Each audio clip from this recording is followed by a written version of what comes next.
All right, guys. I hope this is working. Welcome to a very special Jumping the Rail episode here at my house, my apartment here in Champaign, Illinois. I am Mark Rebmann, as you know, and it's just me today. No co-hosts, no producers. I've got my little home studio set up today, and like I said, I hope I got it working right because I'm not the most savvy tech guy there is.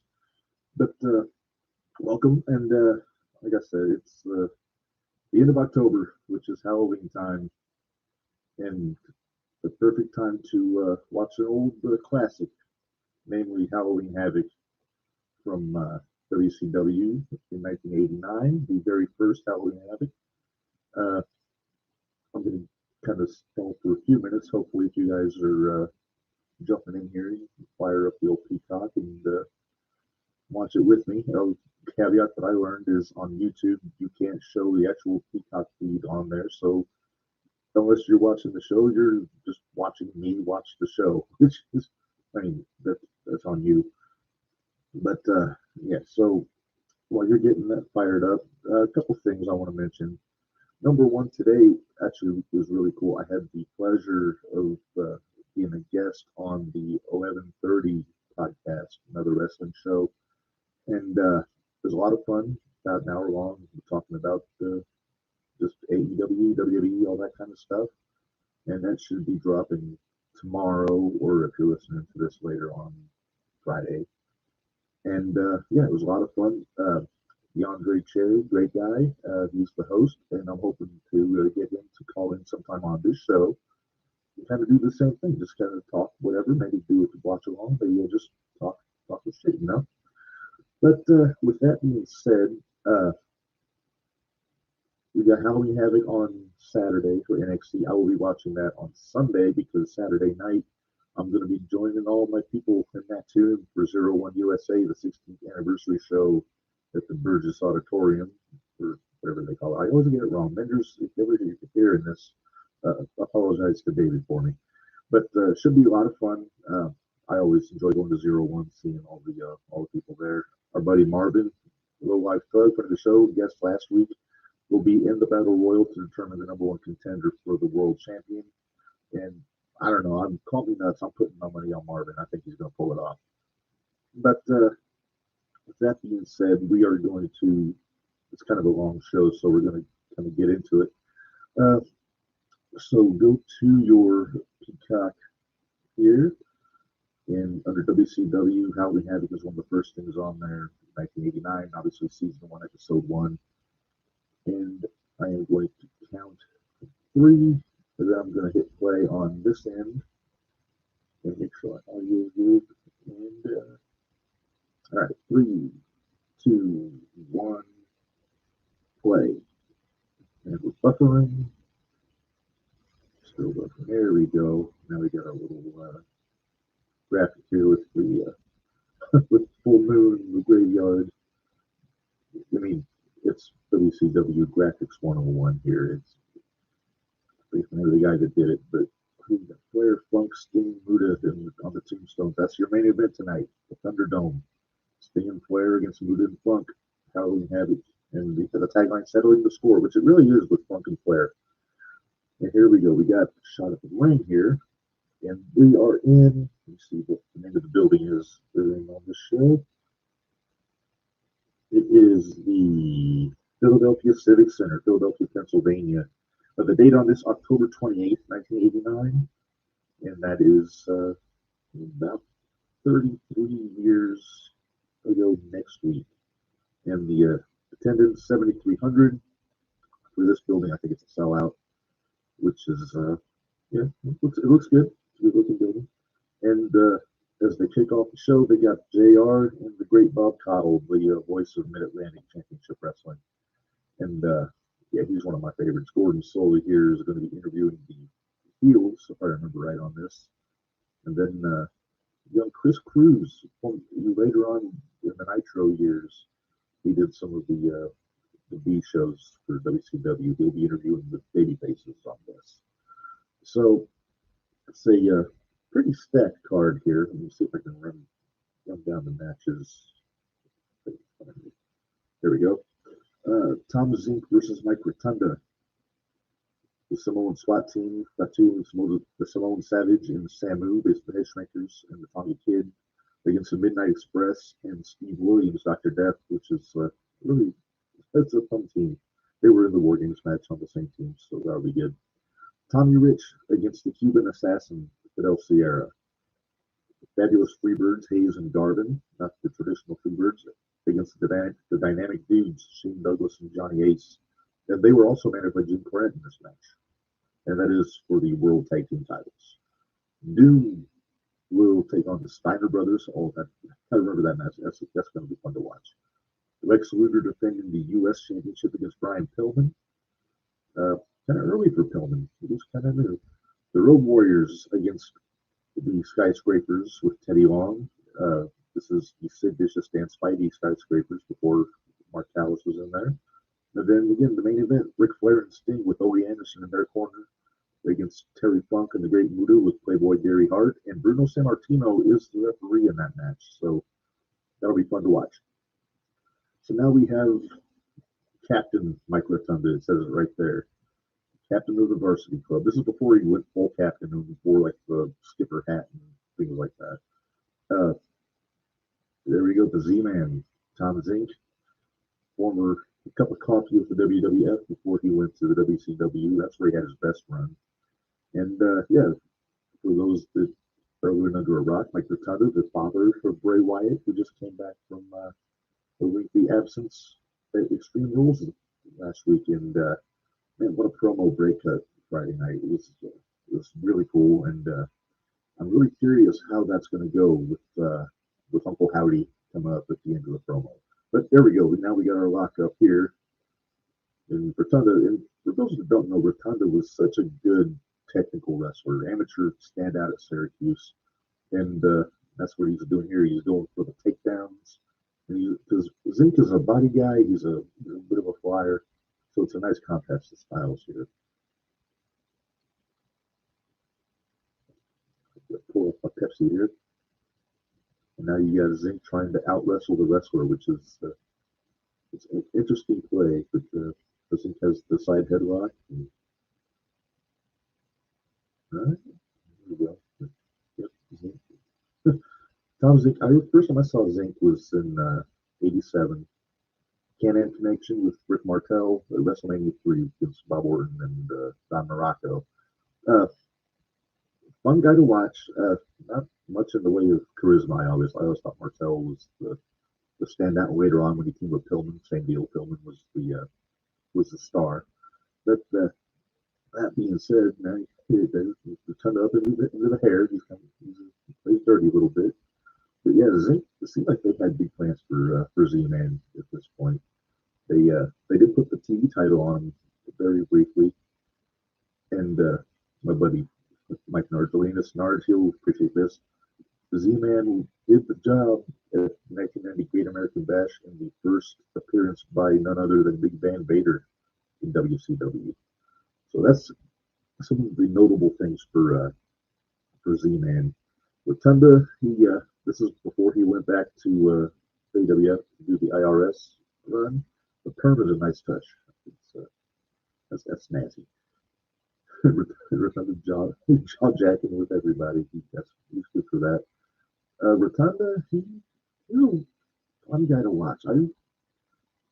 First time for him, WrestleMania 1, when he was just kind of a white meat baby face, but when he got to the Varsity Club here in the NWA, this is with Rick Steiner and Kevin Sullivan originally, and he really kind of came out of his shell as a heel. Nobody really thought he could pull off the heel gimmick, really, because he was such a technical standout and a baby face.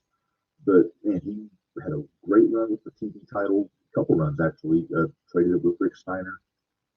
I think he wound up dropping it to Sting in '89. But yeah, after his TV title run, he went to call himself the captain for some reason. I gotta think that's a Jim Herd call. That has Jim Herd written all over it. And yeah, so here he's kind of the gatekeeper for the Varsity Club at this point, because this is '89. Doc is out, Steiner's out, so it was him, I think Sullivan, and not even Danny Spivey at this point. So this is kind of the tail end of the Varsity Club, and that was one of the more underrated factions in pro wrestling history, I thought. So hey, every time we gotta kill a little bit of time. He's slowing things down because he is, after all, the methodical heel. I can't put my finger on who the referee is here. Get a better look. I think it's Nick Patrick, big guy. Uh, yeah, I believe it. Who were the? I got some. Yeah, that is Nick Patrick.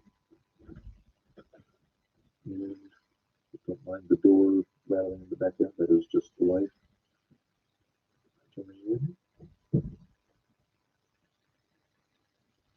If I could have done this in the bedroom, I would have, but it wasn't letting me on the iPad. So I'm doing this on the computer. Let's see, referees.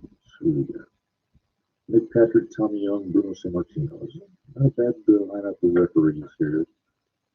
Then I guess like Gordon Solie, Chris Cruz backstage, Gary Michael Capetto, world's most dangerous ring announcer, is the ring announcer, and then Jim Ross and Bob Cowell. So it's a pretty solid lineup of people on there.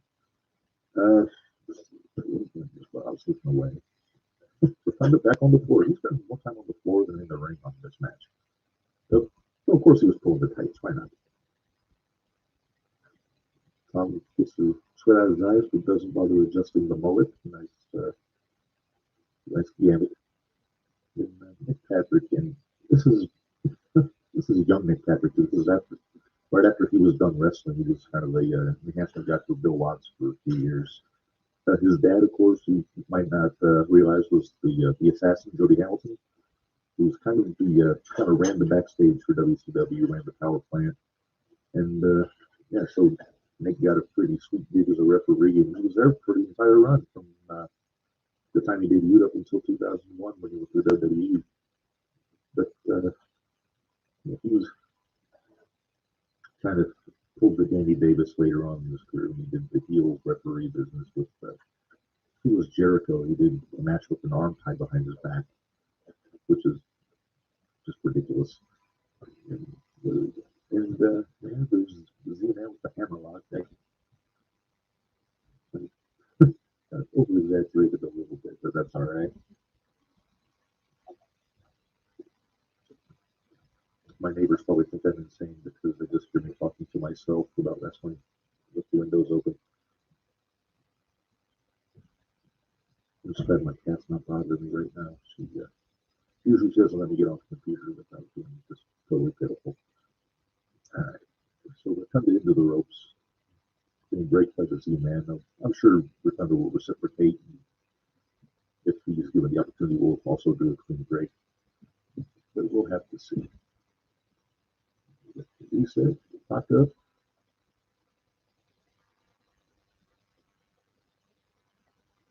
Oh, yeah, there we go. So Rotunda went to, and again, I'm just going to tickle Narge if he's listening. He went to Syracuse University. Narge, big Orange fan, trained under the Destroyer Dick Beyer. So legendary masked wrestler from the Northeast. And, oh, look at that. He's got the ropes. Come on, referee. He is just a dirty heel. And speaking of heels, cheap plug moment here on ProWrestlingTees.com/JTRPod. We do have a new shirt up, and in the style of the old I Heart New York T-shirts that all the tourists buy on the sidewalks, which I've seen happen. It basically just says I Heart Heels. So if you like the bad guys, that is the T-shirt for you. And it's a good price, about $20, I think. Pro Wrestling Tees, it should be at the top of the list. And like I said, we got a few different shirts now. They're not all black T-shirts like Narge likes. I got white, pink, purple, orange. So we got some cool stuff to choose from.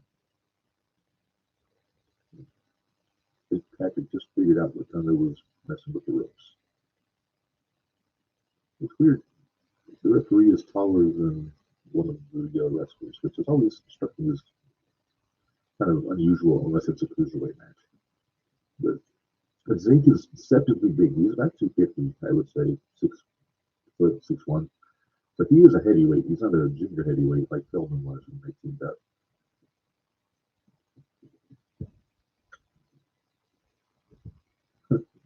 There's a guy in a Cleveland Indians spring training uniform, looks like in the front row there. He's liking what he's seeing out of the Z-Man, that's for sure. But not as much as he would like to see Joe Carter and Corey Snyder go to the playoffs. But that's just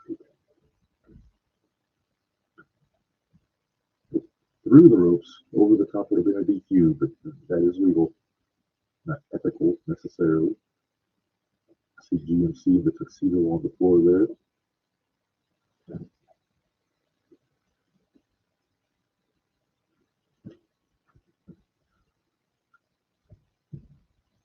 trying to put my finger on who Nick Patrick reminds me of right now. Because this is before he looked like Kenny Powers and had perm and the goatee.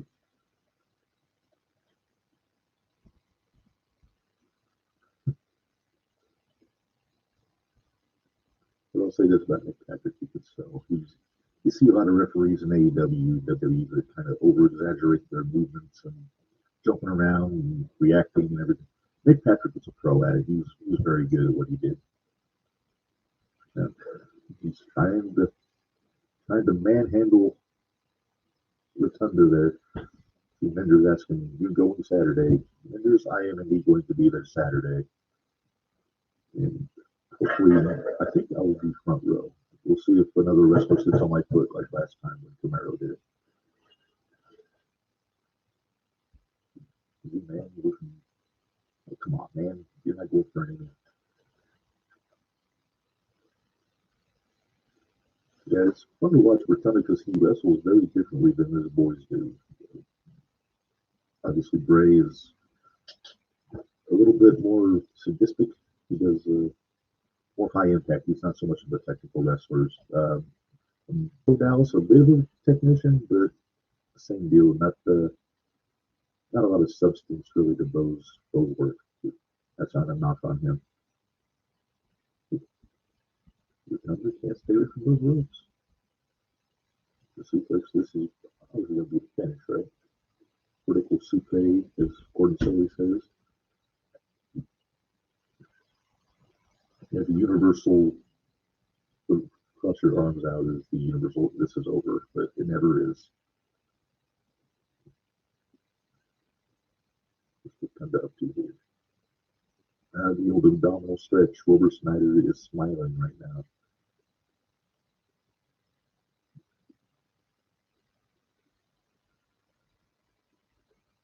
Let me get with the ropes. Come on, Mike.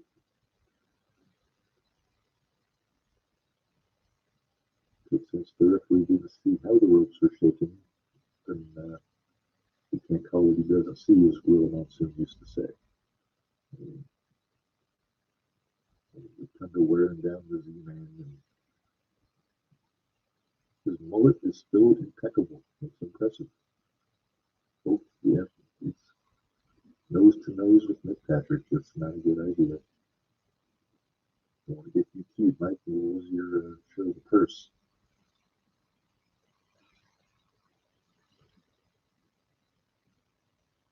Oh, Cleveland Indians kid is really digging it. He's trying to get Z-Man back into it, I can see. And everybody else is really not having it on this match. This is the opening match. Usually it's not exactly a barn burner, but this has been good for what it is. Jim Herd didn't have the philosophy that Vince did, where you start hot and then you do peaks and valleys during the show. Basically it's just one big peak on WCW. It just starts slow, then works its way up. They can't go for that drop kick. It never works. You have an exhausted Z-Man trying to get his eighth win by this point.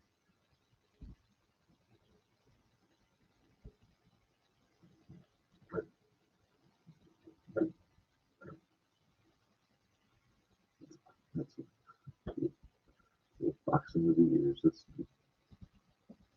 It always looked weird to me. Let's do a power driver while you got the guy in that position.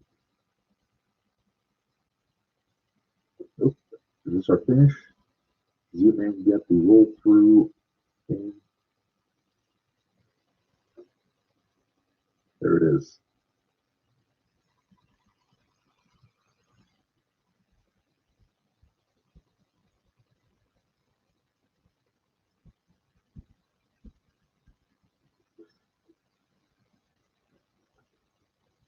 Is that Bob Backlund?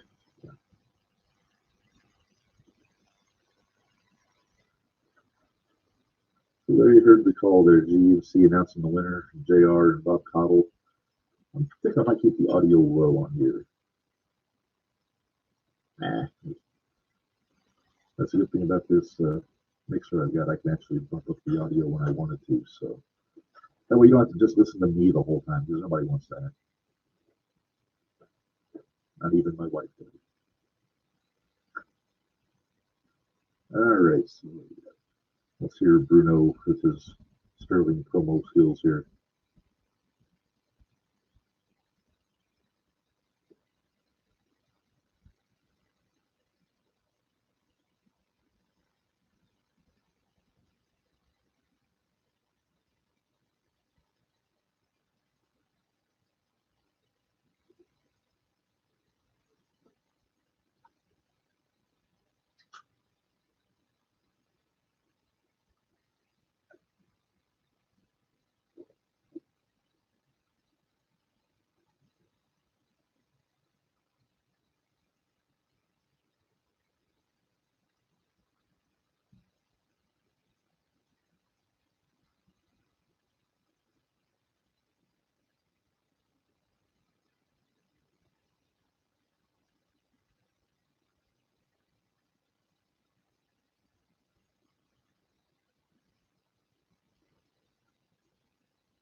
There it is. The silver tongued devil, Bruno Sammartino. I don't get why he's worried about the managers giving weapons to the guys in the cage because it's a cage match. It's no DQ, so it's all legal. So I don't know. I know it's kind of the rhetoric for the guest referee to say he's going to keep all the shenanigans out of it. But in this kind of a cage match, there's going to be shenanigans. There's nothing Bruno can do about it. But there's the Louisville with Jim Cornette there. I love the jacket. Red sequins with the tennis rackets on the back.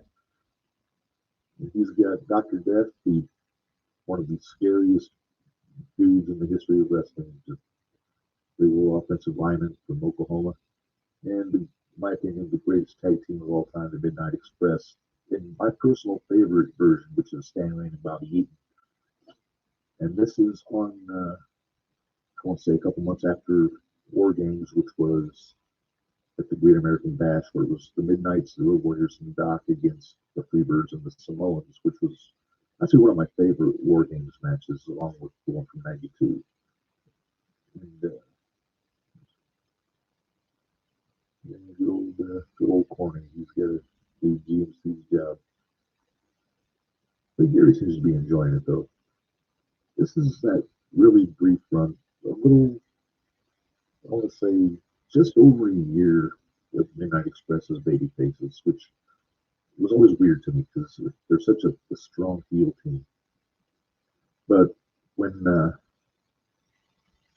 Anderson and Blanchard had to leave the company, somebody had to take the belts off of them, and they didn't want to do it with the Road Warriors for some reason. So there come the Midnight Express, and they became the world champs for a couple months. Now this is cool. We got the Samoans doing the fire dancing at the top of the stage. I think that was that the Samoan Tonga Kid and Fatu, I believe it was. And Samu was sitting back and checking it out. Oh boy, Oliver Humperdinck. This guy. My wife says he looks like Yukon Cornelius from Rudolph the Red-Nosed Reindeer. The Big Kahuna is what he was here. I was like Ollie. He was when he managed Bam Bam Bigelow for his WWF run. I thought he was cool. He was an anomaly because I started watching wrestling after Captain Lou had retired. So I didn't see a lot of babyface managers. I thought it was mainly a heel thing. But, oh, look at that. That is a haircut. Samu with the curly, the perm, it looks like. Tama's got the dreadlocks. It's a handsome bunch of fellas there. But definitely one of my favorite tag teams is the Samoan SWAT team, the Head Shrinkers, if you want to call them that. The original Head Shrinkers before they got the Barbarian and before they started wearing shoes. Like this is about the perfect presentation. This is a lot like what Jacob Fatu does now in MLW, GCW. With bare feet, wild hair, and just knock the shit out of you. And clearly they brought in Oliver Humperdinck to fill that Captain Lou role. Everybody remembers Captain Lou managing the original Wild Samoans, and there's a very similar service, if you will. Now we have the Winky standoff. Tommy Young is our referee here. Let's see what JR's saying here.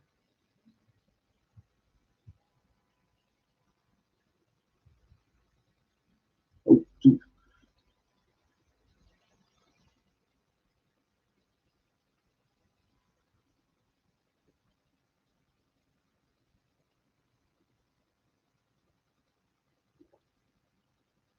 You were not wrong.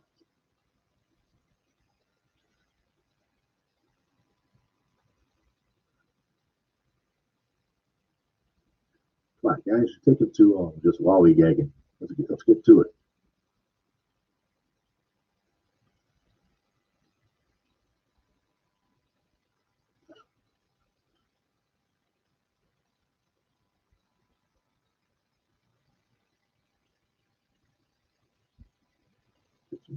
Ugly people.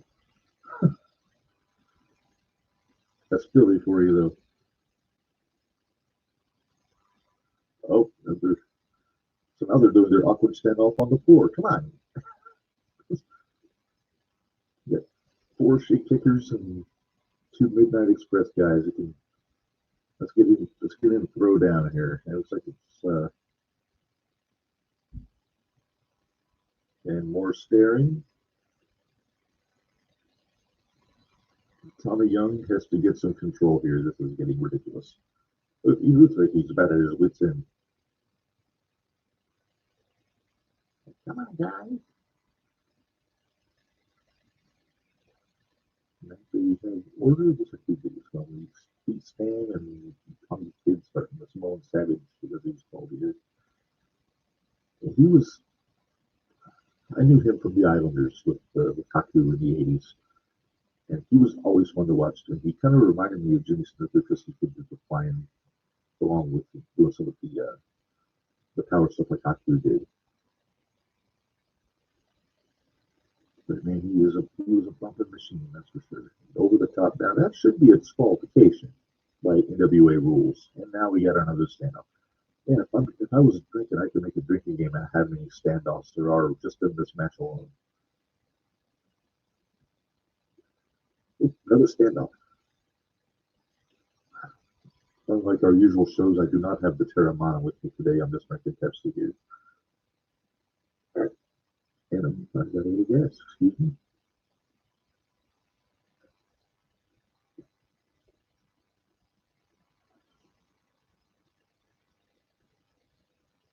Yeah, Sweet Stan always seemed out of place as a baby face. At least with the Midnight Express. With the Fabulous ones, I can see it. But yeah, with the Midnight Express with Cornette, it just seems like an odd baby face situation there. But that's where the Midnights are so great with double teams, like you just saw with that back elbow. Arm wringer, and another one. They always come in pairs.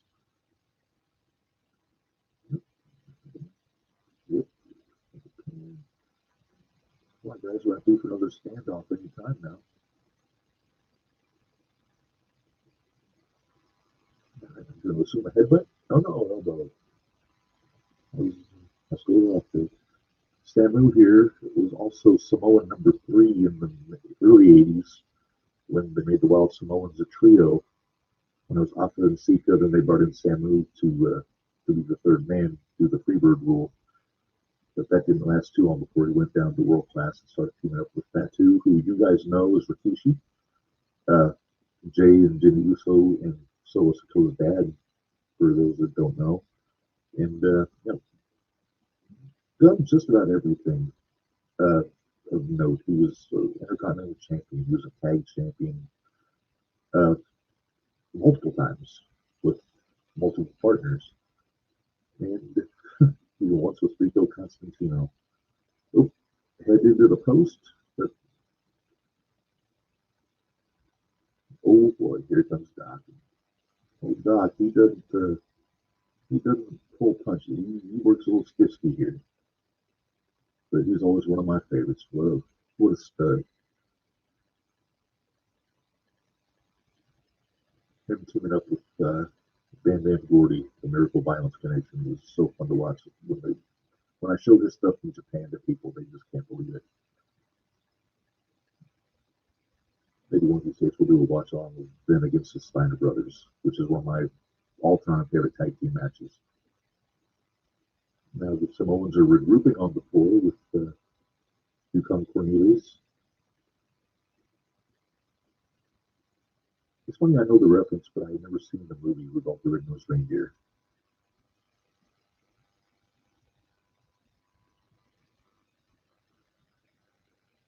So Big Quiche wants to come in.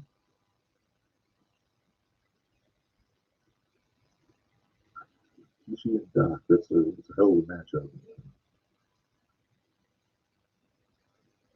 One thing I wish they would have pulled the trigger on, and I'm not saying because he had a bad run, he had a legendary run as Yokozuna, but when Rodney Anawati was working as Kokina, he was supposed to be, I guess, third head shrinker when they came to the WWF. He had the long hair, he had the matching gear and everything. And he was like the heavyweight. Like Fatu and Samu would go for the tag titles, and uh, Kokina, as he was called, would have been their singles guy. But Vince, in his infinite wisdom, said, "Hey, let's make him a sumo wrestler." That makes sense. But these guys, I mean, it's no secret how good of a lineage the Samoans have in this family. You got these guys, you got Ata and Sika, Yokozuna, like I mentioned, Umaga was every Samoan wrestler I've heard in interviews say that he was the best, like in ring. Umaga was. Then you go forward, you got Solo, Sikoa, you got the Usos, Jacob Fatu, Lance Anawati. It's a family tree a mile long in the wrestling business, and not a bad worker in the bunch. Speaking of great workers, we've got Beautiful Body coming in here, and our first episode we ever did was actually I think the day that he passed away, which is crazy to think about. And one of my favorites. I know Bubba Ray Dudley always says that he's the greatest tag team wrestler of all time. I tend to think it's Arn Anderson, just because Arn had success with multiple partners. Bobby was pretty much with Dennis Condrey and Stanley. Double A had Ole, Tully Blanchard, Paul Roma, uh, who else it was? Zabisco and Bobby Eaton. And and that might be like as much as I love the Brainbusters, Arn and Tully, that team of Double A and Bobby Eaton, man, it's just such a perfect tag team. Because if Double A is number one greatest of all time in tag team, Bobby's 1A, and he's a very close second. Now we got a wound up Doc in the ring here. He's going after Samu.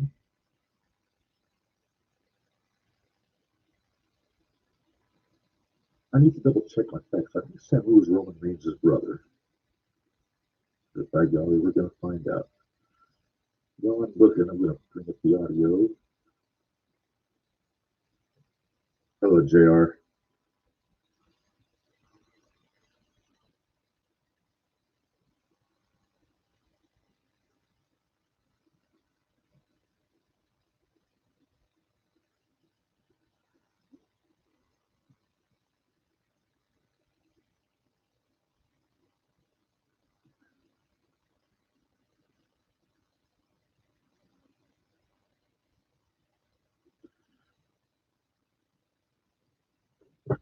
There we go.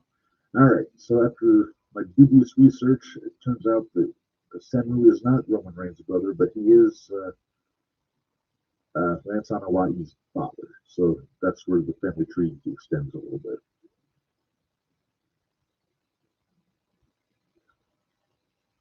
Now we got Samoa Savage, who is Rikishi's brother. I think they're twin brothers, actually. And Samu's cousin. Excuse me. And Corning, I don't think Corning was big in the baby face run. He's just itching to waffle somebody with that tennis racket. I wonder if he'll get a chance. Because he couldn't really do much with JJ as far as physically. Because I think JJ was done taking bumps by that point. I could be wrong about that. I guess Stan, the story I always heard is that he was discovered by Ric Flair as a lifeguard, and Flair brought him into the business, which is a pretty cool origin story if you think about it. Now there's stories going around about parentage with Lauren Boebert, who I barely know who she is. I just hear her name in all the rags, but that kind of goes against my rules. No politics, just wrestling. That's rule number one for jumping the rail here. And if you are listening to this, I appreciate it. Like I said, this is kind of a weird setup. I'm working on getting a new studio set up in Oakwood with a new crew and everything, and that will be happening sooner than later. But I wanted to make sure we got something out there today, so I decided let's just do a watch along. I see podcasts do this a lot, and it's fun. You get to watch wrestling and talking to DeAndre Cherry on the 11:30 podcast. He said he could do podcasts by himself talking wrestling all the time, and I'm with him. I could do the same thing. Now, Bobby should know not to hit these guys in the face. Oh, well, top of the head works, I guess. Grab him by the hair, and now we got a bulldog here. Well, I thought we had a bulldog. Looks like Bobby got his thumbs rattled in the turnbuckle.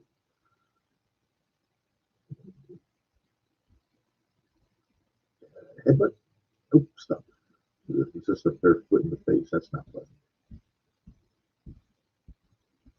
Ooh, Bobby took a hell of a bump. Looks like we've got all the standoffs out of their system in this match. Oh, Doc, what you got a chair for?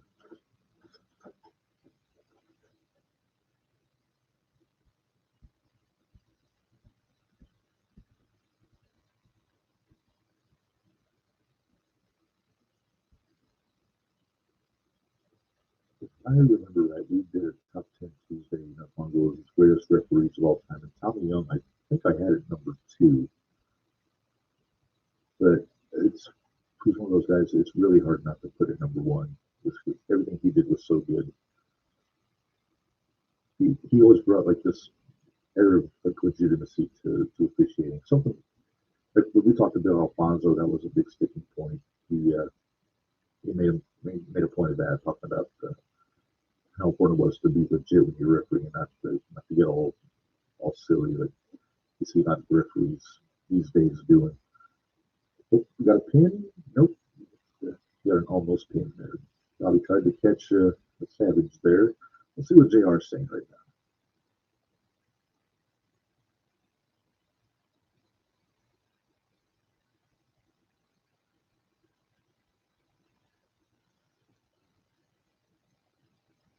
Ooh, there's the headbutt.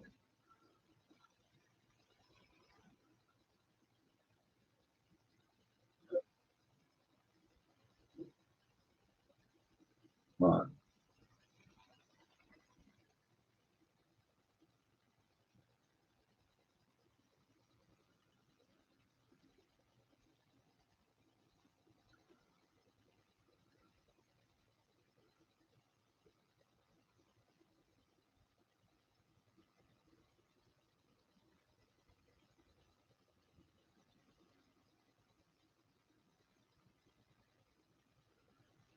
See, I like how they did that. JR made a point to mention how raw the Samoans are.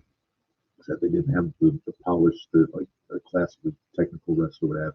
Ooh, speaking of not polished, that is an off-putting angle of Oliver there. But yeah, these guys, all all they needed to do was just beat the crap out of you. Yep, that's not going to work, Bobby. You can't drop a head first to the mat because he's, Samoan. They have hard heads, which they don't do enough with the bloodline guys. You think they would stick to that trope with the hard-headed South Pacific wrestlers? I'm trying to be PC. I don't want to take anybody off, especially these guys. They scare me. Ooh, that didn't look like a safe leg drop by Samu. There's a headbutt. Kind of doing a number on old body there.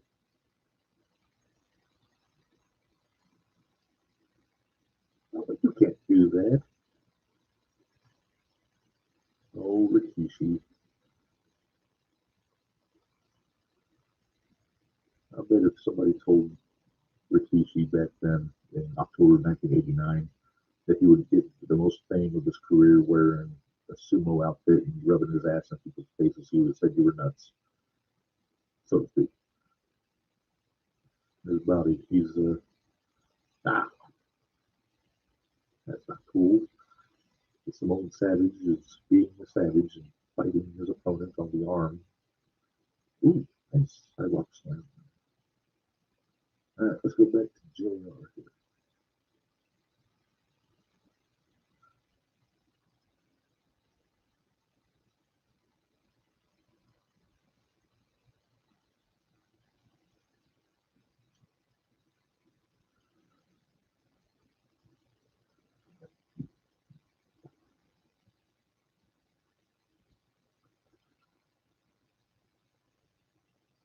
And before you ask, I will not be playing the banjo on this show.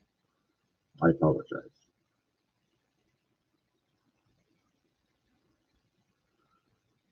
Yeah.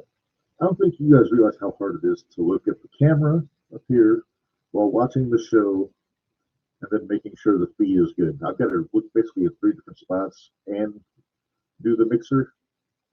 I think I deserve a round of applause. Thank you.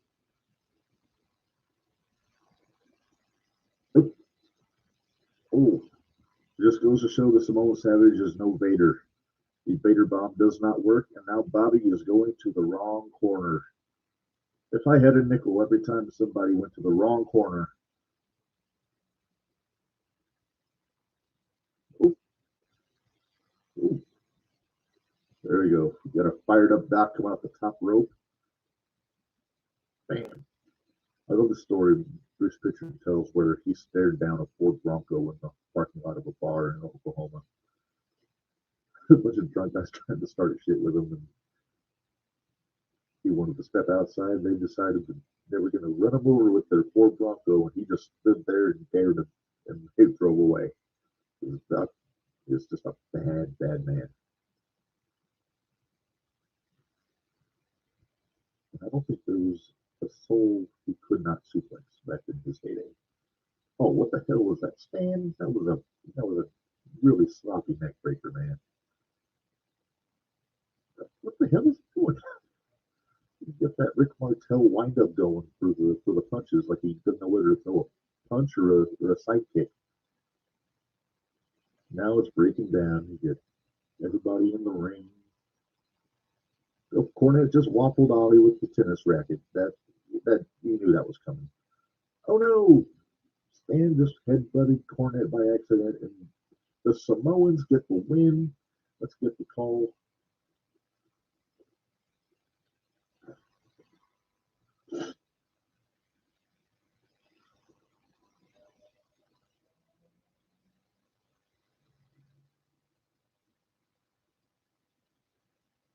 I never knew why they didn't just say the Samoan SWAT team. I would think that the Samoan Savage would be part of the Samoan SWAT team, but I guess they wanted to keep it as the tag team with Samoan Tattoo.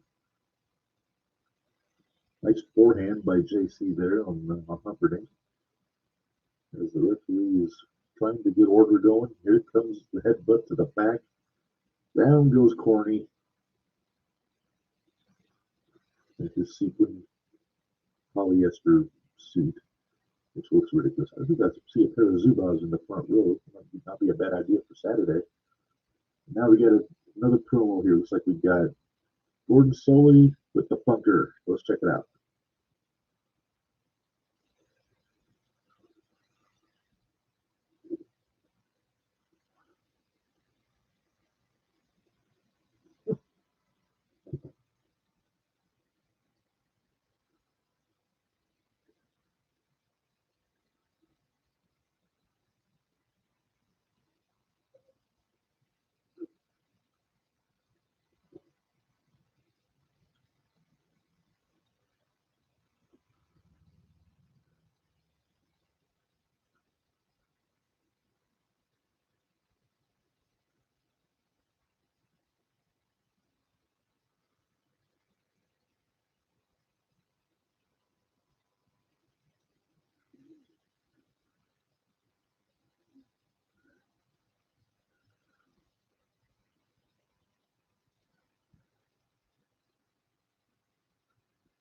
I love Terry Funk. He just play the hits, man. Funker, 10,000-volt boogie. I don't whatever that means. There we go. Fidelcio, the Cuban assassin there. Solid worker. Not I don't think he did a lot with the McMahons. A lot of wrestling in Puerto Rico. Obviously doing stuff down in the South. There comes Wildfire Tommy Rich. Oh boy, before he was the Don of the full-blooded Italians, after he was NWA World Heavyweight Champion in 1982, kind of the definition of a white meat babyface. This was, I think, I think this is after he shaved Lawler's head in Memphis with Austin Idol. Yeah, not exactly a Jack Lorraine physique on old Tommy there. A little doughy, that's all right. Still a good hand in the ring. Let's see what he can do with the spicy Cuban here. It looks like the assassin getting the jump on old Tommy. Who's refereeing? Is that Patrick again? Yeah, I believe it is. The Cuban assassin kind of looks like if Chavo Guerrero was wrestling in a street fight with a touch of Skandar Akbar. Ooh, big right hand by Tommy Rich. Body slam. Another one. Now you got to do them in multiples. Now the old dusty elbow. Says right on, but wildfire. Somebody say something about wildfire. That's what he used to always say. I can tell those are supposed to be like a version of like tie-dye trunks, but I'm not going to look that hard.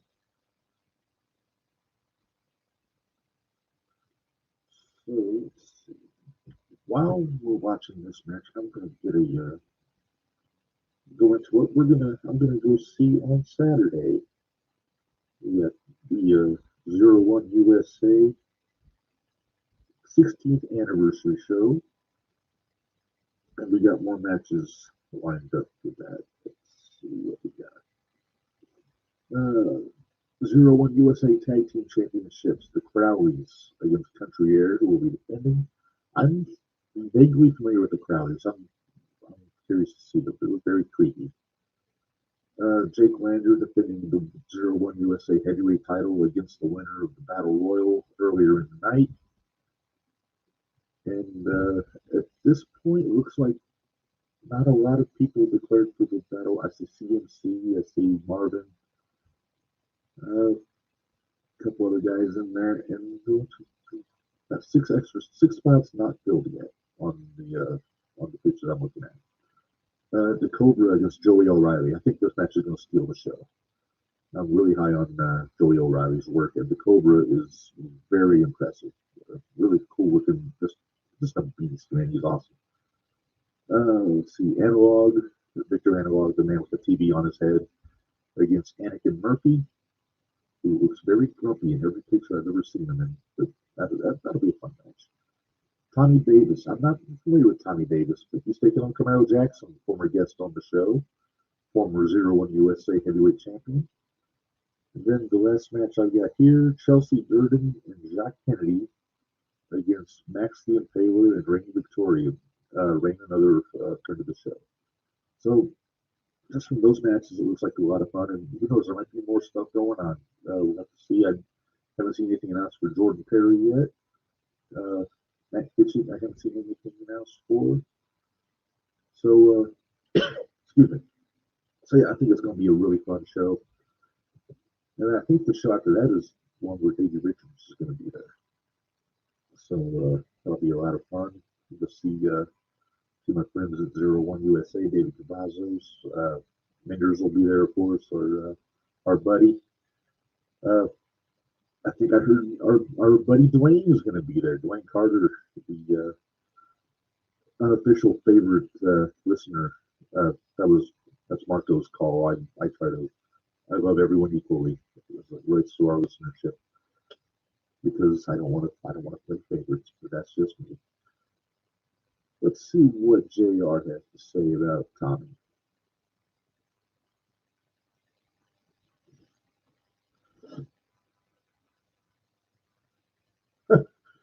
Wow. People of his ilk, JR, it doesn't age well, my friend. It's not a nice way to talk about the Cubans.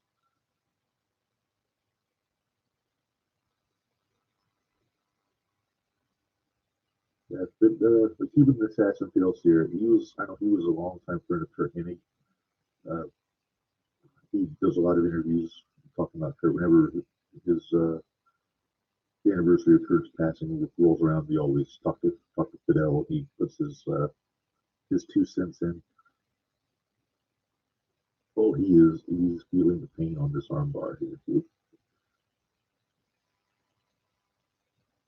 Yeah, I don't get how Tommy was a heartthrob in his day.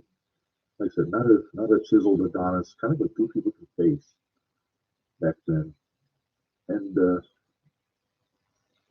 not an overly flashy ring style.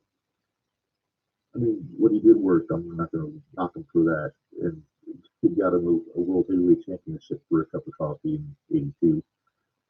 But yeah, I never saw it. Also, how do I get? He was a big guy and charisma out the wazoo. But Tommy, he was just kind of the definition of a white meat baby face. And then you got the dastardly heel, Fidel Sierra. And if you like Fidel Sierra, that means you love heels, and that means you need to check out ProWrestlingTees.com/JTRPod and check out our wares. There's more stuff that's going to be coming. I always joke it doesn't cost me anything to design the shirts because they make them on demand anyway. So I'm just going to if I can get 100 shirts on there because I enjoy it. It's fun, and I think I got some cool stuff on there, and I hope you will go check it out at some point, and maybe you'll find something that suits your fancy. We got all the original stuff with the logo that you see up in the top corner here. Then we got the new logo, which is it kind of looks like a racing team logo, just with a Ring of Honor twist, which I think is cool, and multiple colors, and then some other stuff I'm working on. The on the back of the I Heart Heel shirt, there's a new design I was working on. I think it's cool. I hope you guys check it out.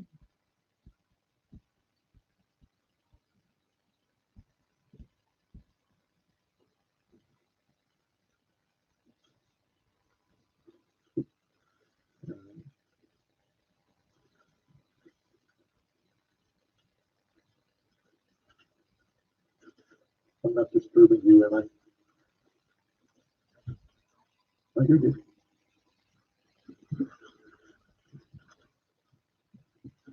All right. Yeah, little assassin knows all the tricks here. The knee lift that began Jake Roberts DDT. Almost got a few count on it. there you see how crappy he is. Just jumping right back on him with that chin lock. I don't know how exciting this is, but I'm enjoying myself watching this. And ooh, let's go back and see what Jim Ross is saying here. Oh, it's about Kyle Wednesday. Ooh, right on the old yam bag, as Taz would say.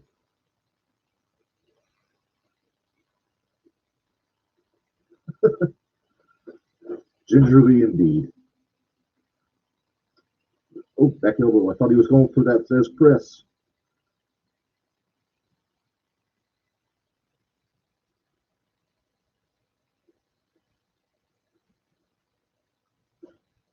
Ooh, it's like the second time people miss that body press. There's a Thesz press.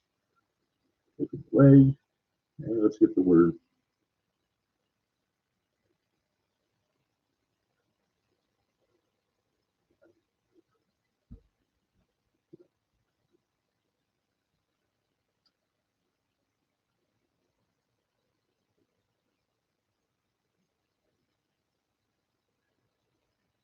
Yep, there we see the old alley-oop there. And that Thesz press, it looks cool. I don't buy it really as a finish. I mean, I'm so used to seeing Steve Austin do it and just as a setup. But I mean, hey, it worked for Luthez, and it just got him 6 world championships. That's all. Let's see what we got. Oh, we got a promo with the Freebirds with Gordon Soley.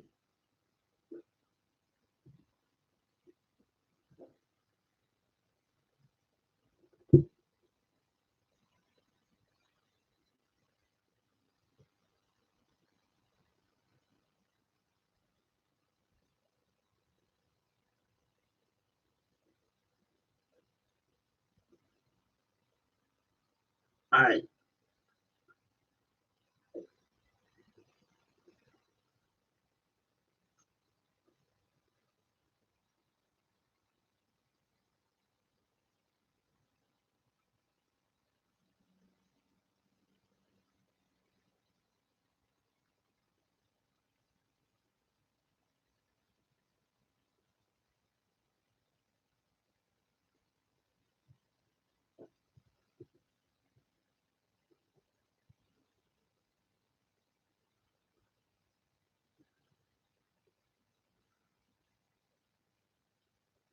The Freebirds. Michael Hayes is such a good promo.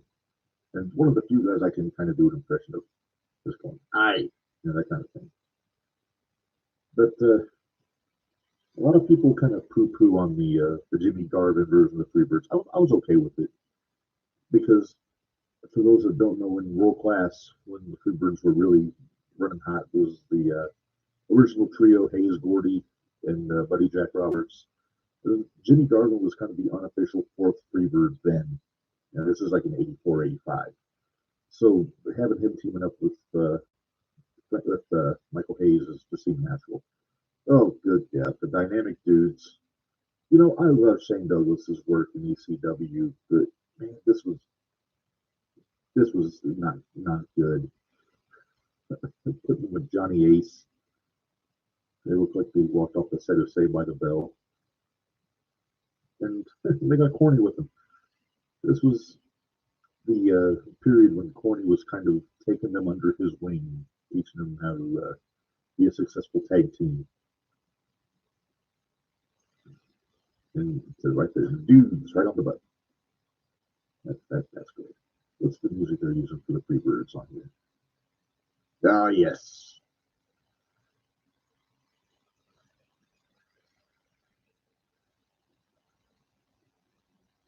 These guys remind me of if your dad and your uncle were trying to look cool at your high school dance in the 80s.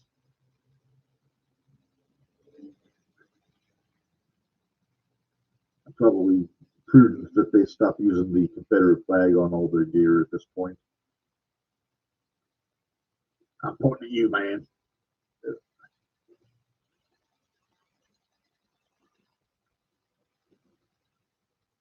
This could easily go down as one of the greatest entrance music pieces of all time. And I can say that because on ProWrestlingTees.com, you've got the choice to get a Jumping the Rail Pod Street USA t-shirt.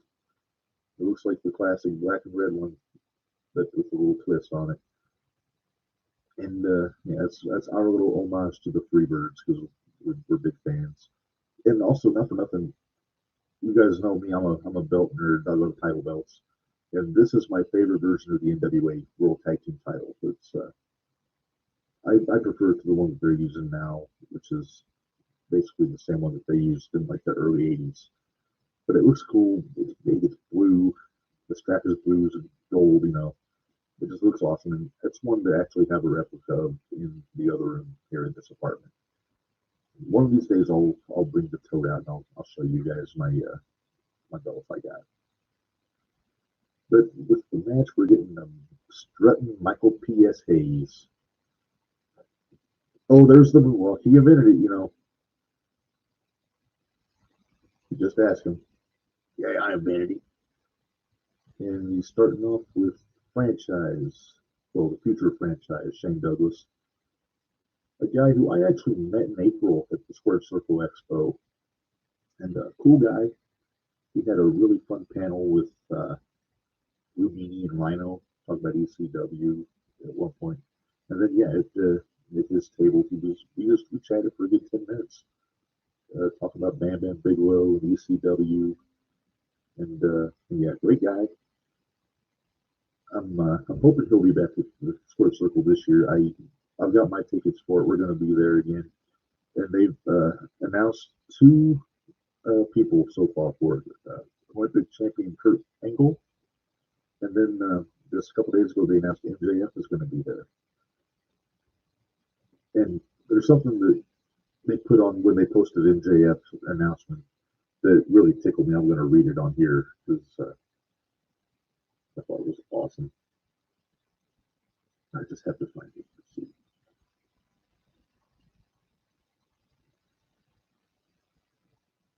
Here it is. So there is a disclaimer on this announcement from MJF getting announced for the Square Circle Expo in Indianapolis. Please be advised, Square Circle Expo is not responsible for any hurt feelings or damaged goods during MJF's limited appearance. All marks are advised to attend MJF signing and photo ops at their own risk. That's just magnificent. That seems like something he would have written himself and asked them to put on the announcement. But it's just good stuff. MJF is one of those rare breed that never breaks character for nothing. And I think I would be remiss if Tuesday was an interesting night of wrestling. NXT and Dynamite running head to head, which was a byproduct of baseball being on Tuesday night.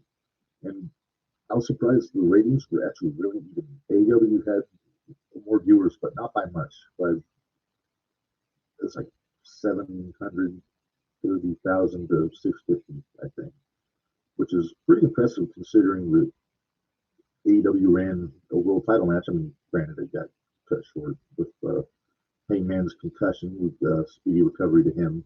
Good luck coming back. But for me, the highlight, and I think a lot of people say this, the highlight of that show was the exchange between MJF and William Regal in the ring, because, and this is something I discussed with DeAndre on the 11:30 podcast today. When MJF was done talking, reading the email that Regal had sent him at 19, the fans were solidly behind MJF to the point where when Regal started talking, they booed him.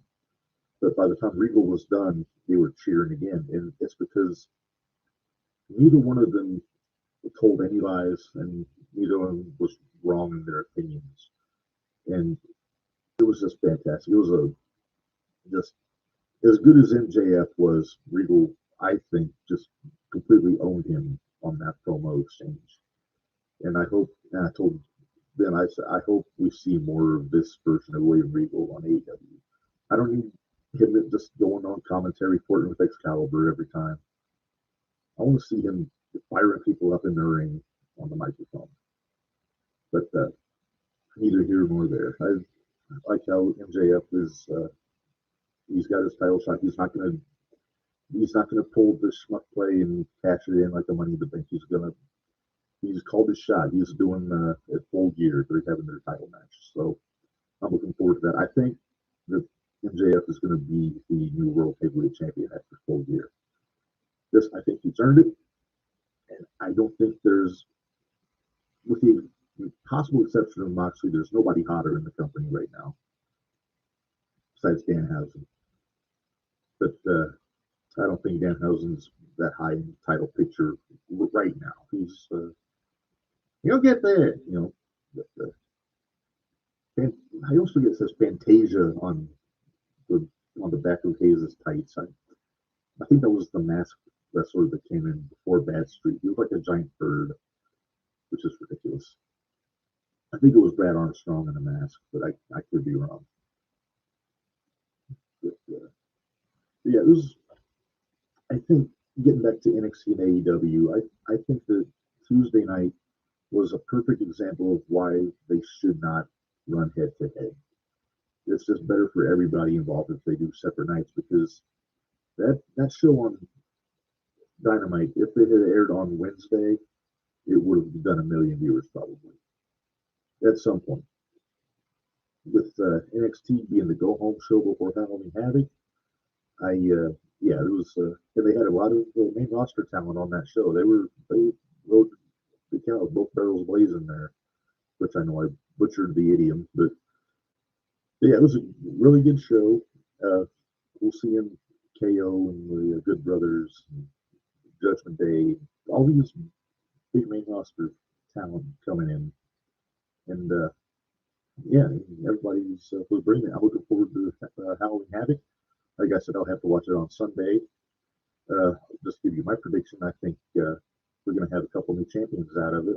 I think that I'm calling it now. I'd say JD McDonough will be the new NXT champion, and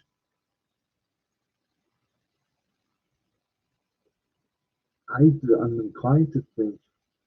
Well, I mean, obviously, there's going to be a new North American champion that's taking title.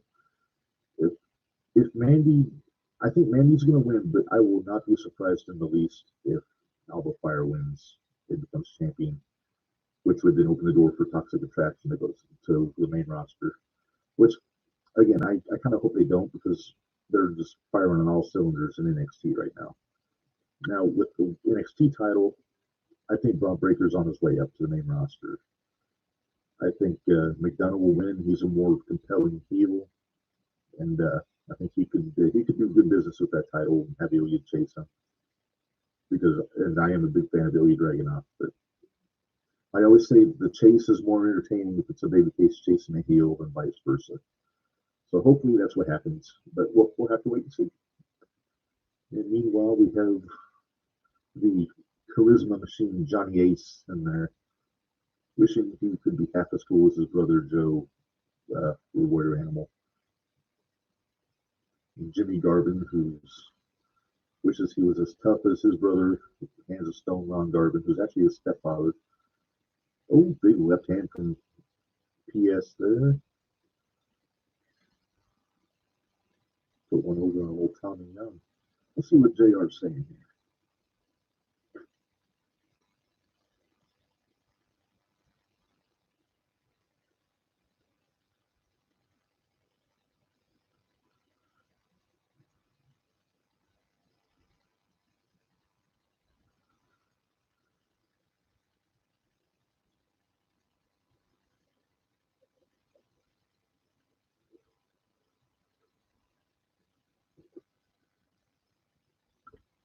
And by the way, that's an awful name for attacking the Dynamic Dudes.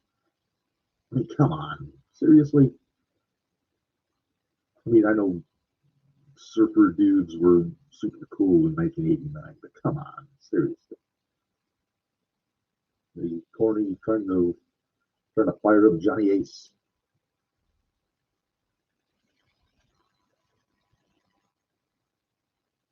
Looks like they have caution tape on the back of their tights that says dudes on it.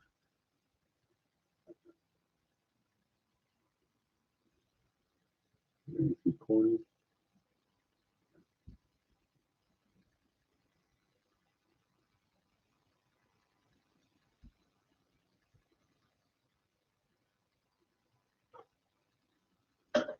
Ginger Johnny Hayes.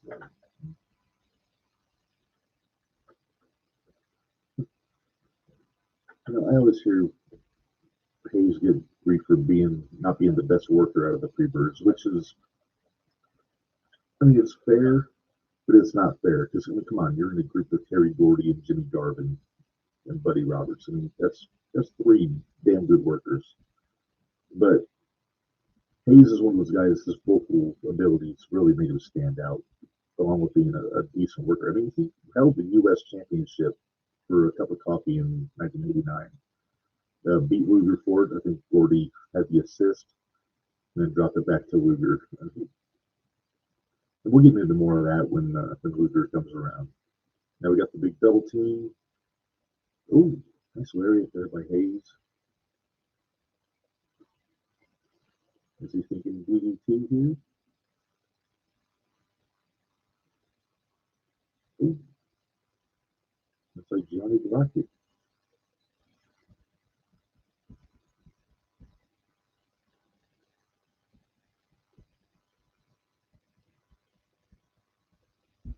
But there comes the franchise. Wishing he had his yellow and black trunks on. Let's see what JR must be fired up at this point.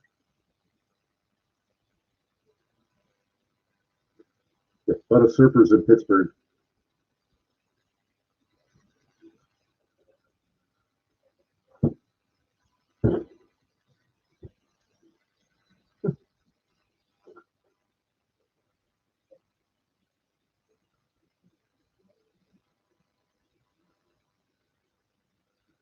Oh, there we go. The Freebirds, by dubious means, have retained their championship. Let's get the word from Gary.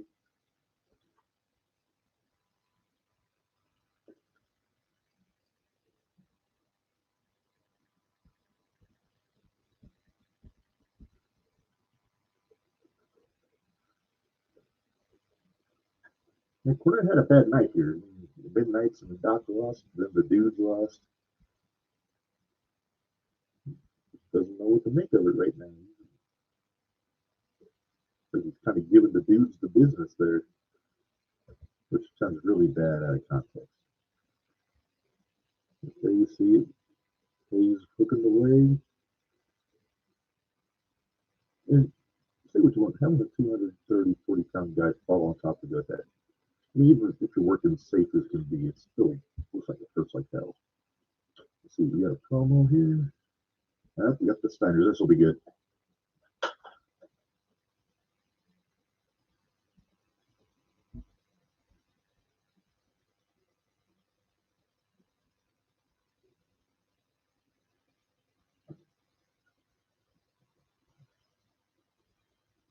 I think old Chris is nervous.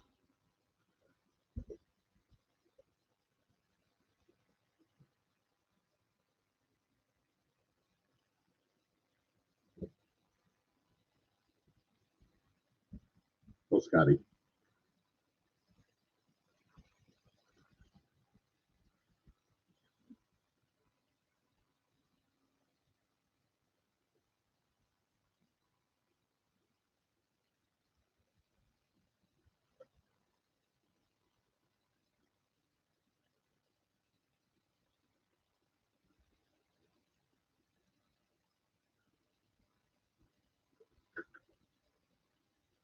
What does he mean by that?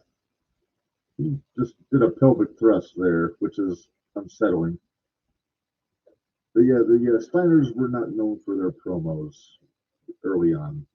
You could hear Scotty kind of hiccuping over his words, and then Rick just sounds like a lunatic.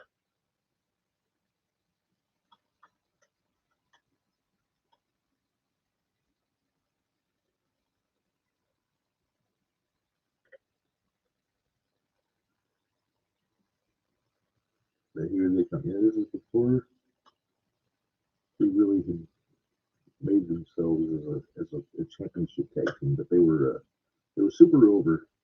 So this is right on the tail end of Rick being the TV champ, like a little less than a year before this. And then Scotty came in. I think he was still a rookie at this point. for all intents and purposes. But he's still jacked in. I mean, Big Papa Pump Scott Steiner was jacked to the gills, but even early Scotty from the early '90s was still really, really, really cool. But there's woman Nancy Sullivan, and she's got Doom with her. This was a really fun team. Butch Reed, Ron Simmons.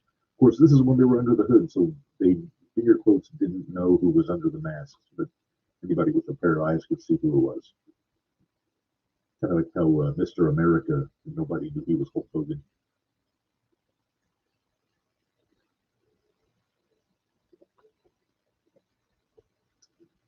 So this was woman's real coming out party for WCW before she got with Flair and managing the Horsemen. It was after she was doing the stuff with Kevin Sullivan in Florida. And then even remember a few years after this, she was doing ECW with Sandman. But yeah, this is she was still green, not a strong promo, but yeah, she had a good run here. And before too long, she wound up. I think she went back to Florida, and then Teddy Long took over managing Doom. And this is before. What's the guy's name? Triton, big, tall, muscle guy, like her bodyguard. I forget his name. But yeah, this is the last pay-per-view before Starrcade, which was kind of a dubious Starrcade. It was the Iron Man and Iron Team tournaments, which was the Iron Man. It was Sting, Luger, Muta, and Flair in a round robin tournament, and then it was the Road Warriors, the Steiners, the Samoans, and Doom in the round robin tag team tournament. It was just kind of a clusterfuck, man. It was like, I mean, it was fun and all, but it seemed kind of thrown together. I think it was designed solely to give Sting his world title shot and to get Flair back over as a heel in the aftermath, which is one of the more memorable things because technically Sting was a horseman, and then when he won the tournament, he got ousted later on. But that's another story for another time. We get the Dayglow twins, the Steiner brothers with their neon. Well, I've heard it called a onesie. It's a singlet. Really good.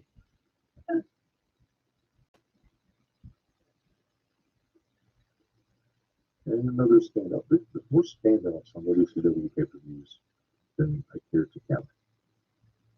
All right, the elbow pad is Butch Reed, the old hacksaw, big tough guy. Really fun to watch in Mid-South in the feud with the Junkyard Dog. And then, of course, the other one was Ron Simmons for Root. Not the last time he would have ridiculous headwear on in his career. If he was ever Farouk Assad with the blue helmet. But no, this is just a fucking house fight, man. There's few things I enjoy in wrestling more than a good old fashioned house fight. And even going back to Extreme Rules a couple weeks ago, it was a house fight in the first match on the shows.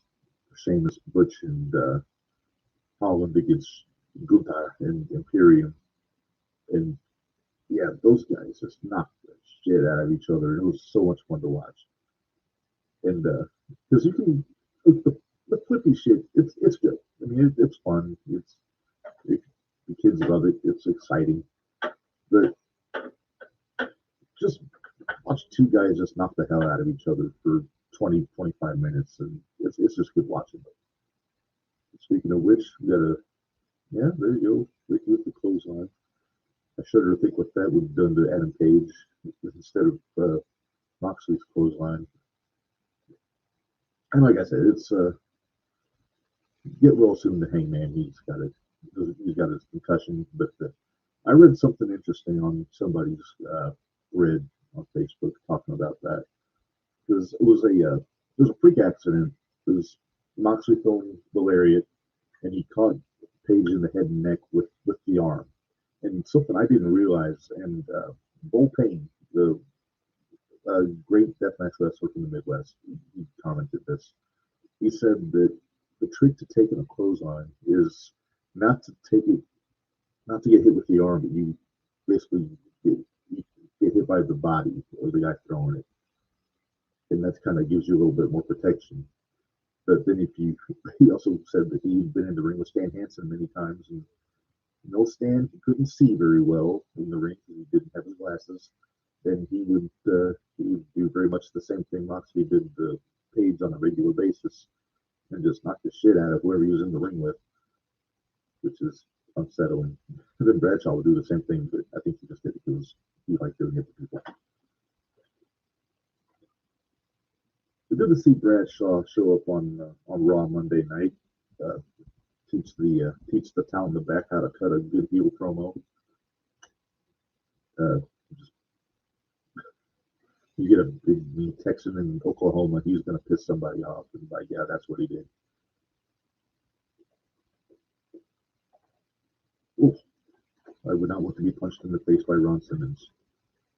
Let's see what JR's saying here.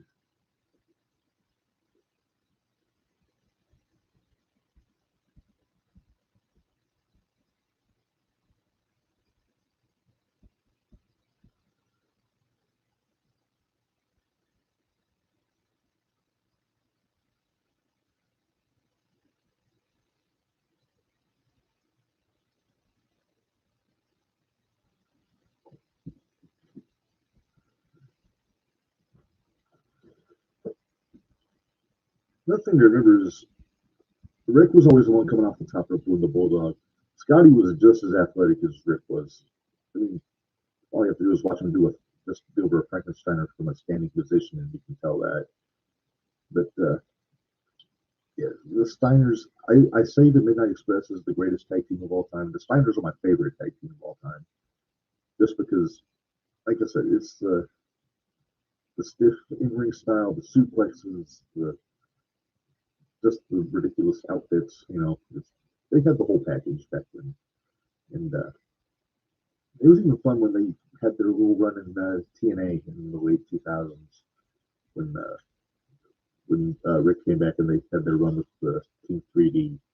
That's all the thing was good then, and because they learned how to work down.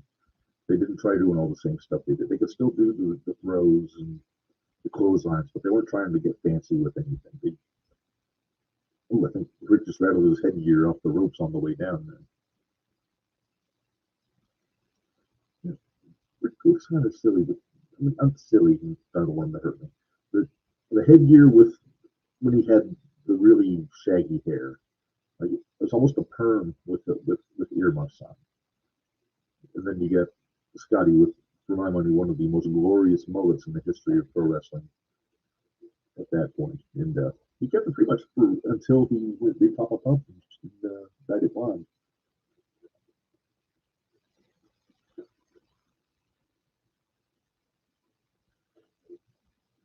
And now you've got two former WCW World Champions in there.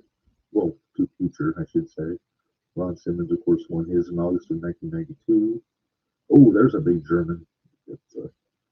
That makes me wince. The guys laying high on the neck like that, it's off-putting.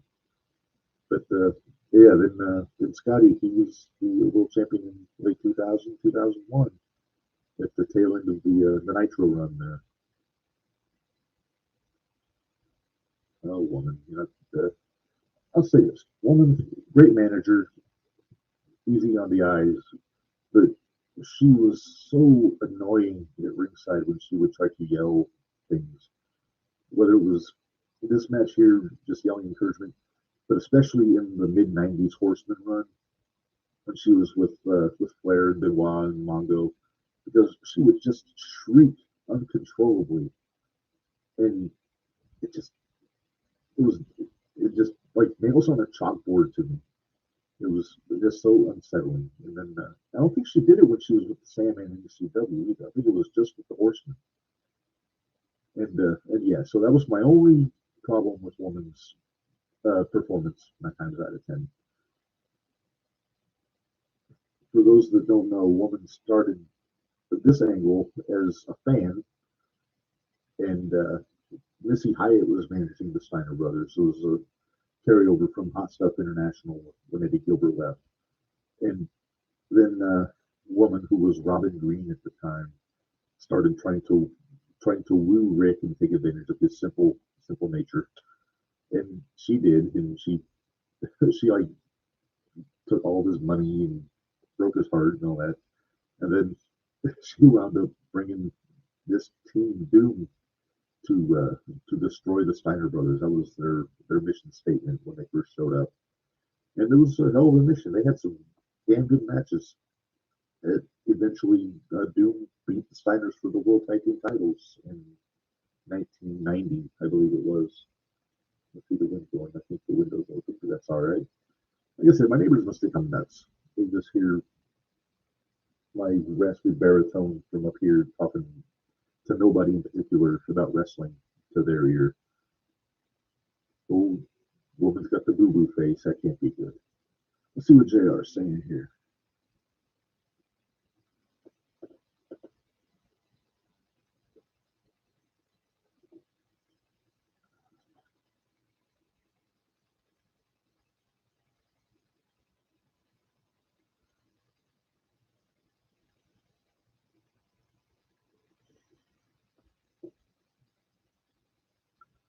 Doom number 2. So there you have it. Doom number 1 is Butch Reed. Doom number 2 is Ron Simmons. Until they take the masks off. You never know who it is. And Doom fighting dirty. Choking old Scotty on the ropes.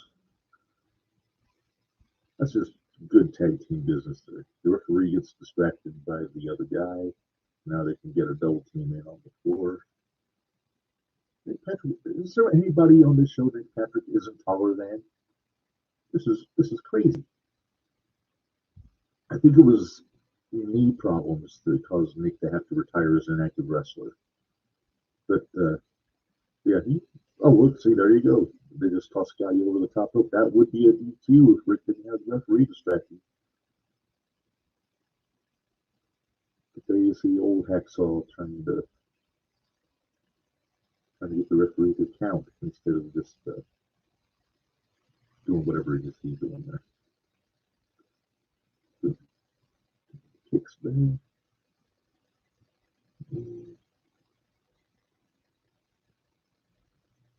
I wonder what Scotty is up to here.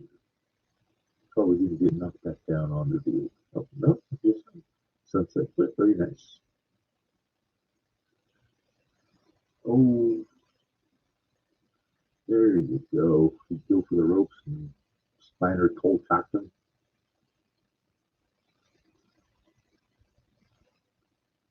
Ooh, swinging that quick. Kind of sloppy. It seems like guys have trouble doing that move in WCW. It always seemed like it wasn't cooperative. Like the guy taking the move wasn't in sync with the guy delivering the move, which makes it look very, very sloppy.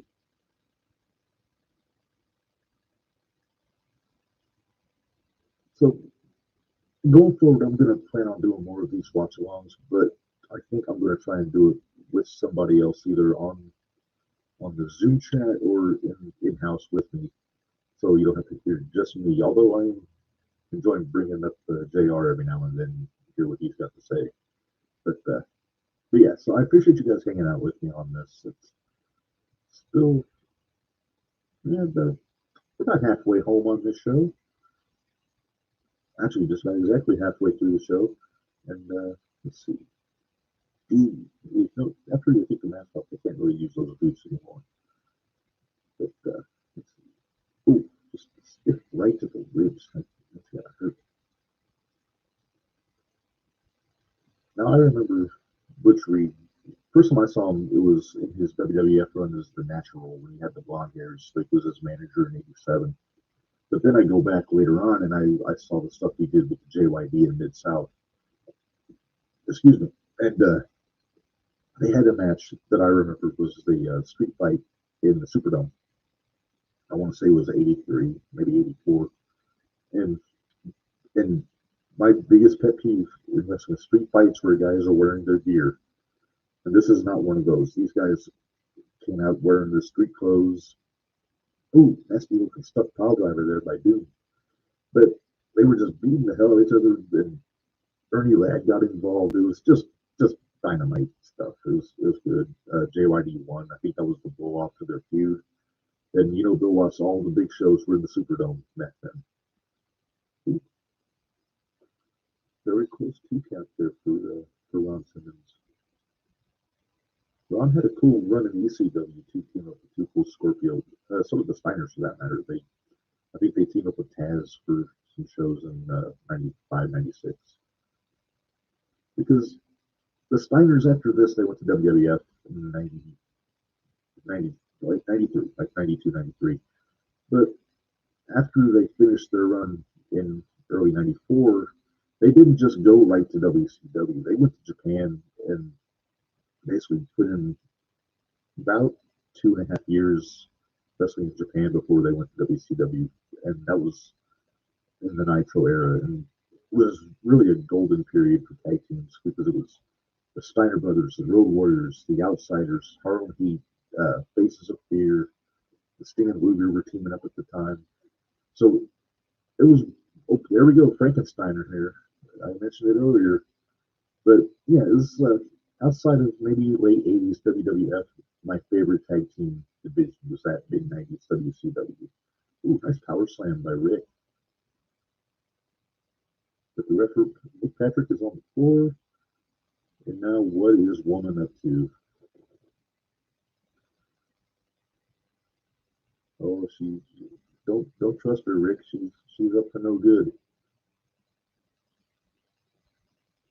Oh, there comes Simmons. Oh, look at that. She's loading up the mask. Oldest trick in the book. Shades of the Assassin. Nick Patrick should know that's coming because his dad did it for years. And there's the big headbutt with the loaded mask. Doom gets the win. Let's get the word from Gary.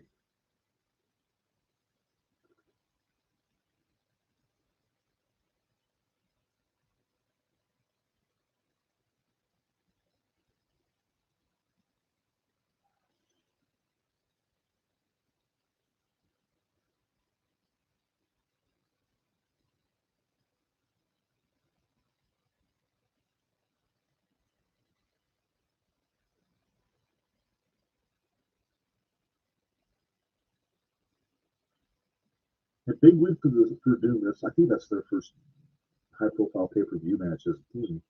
And beating on the Steiners, even though the Steiners are still fairly new here, it's a big win. It's really getting them over. And like I said, they had a very brief run. It was maybe a year and a half, but they had a great trajectory, and this was just the start of it.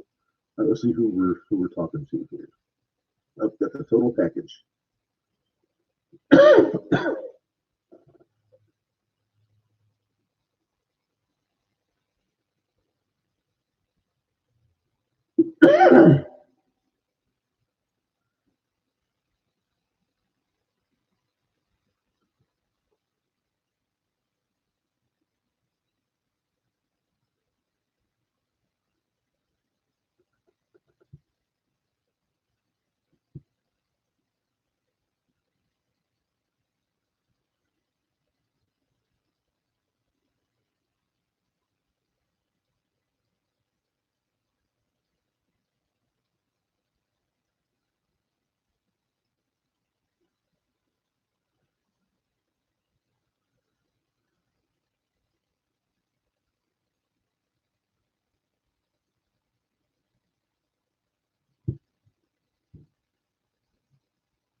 Well, Gordon's got to get his barbs in. I think by this, if my math is right, by this point, Uber had been,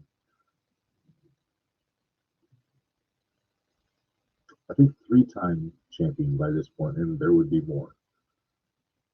I think he would drop it to Hanson in 1990, and then he would win it back, and he held it until he won the world title, and then he won it again during the Wolfpack era in '98. Oh, I see pom poms. That can only mean Brian Bryan is coming out, and this is early in his run, and you can tell it's early because he doesn't have the big old tiger trunks on in this match. He's just got the regular run of the mill red trunks. But yeah, this is a guy JR was always really high on for his his run as a walk on nose tackle in Miami of Ohio. Then later on going to the Bengals. I'm sorry, the Bengals, not the Bengals. He was not a musician to my knowledge. And let's see what JR's got to say here.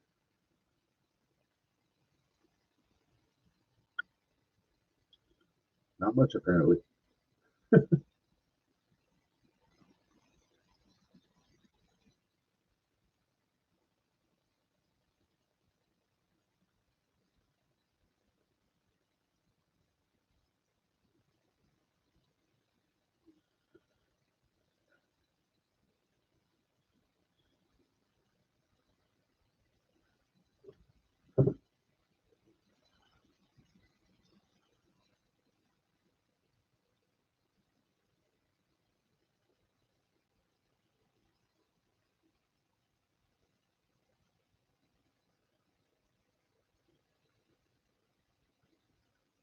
Not for nothing.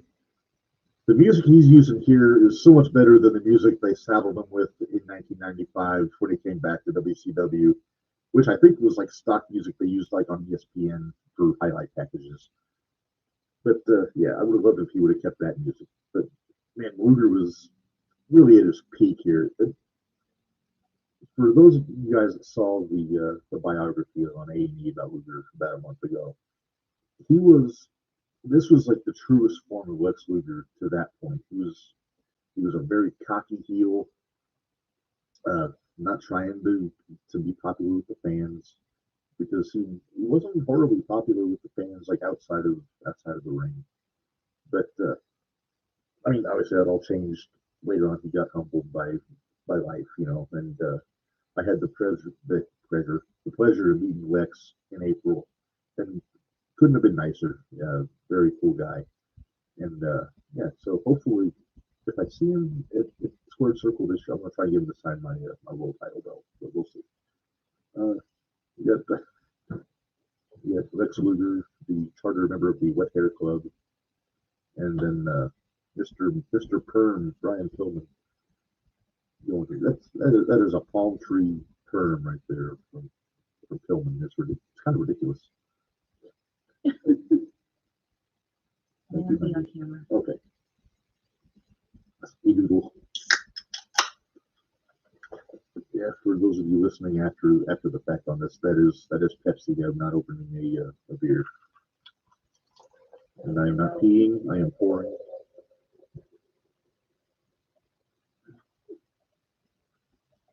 I hear my cat up the shenanigans in the background. Do I hear shenanigans with the kitty in the background?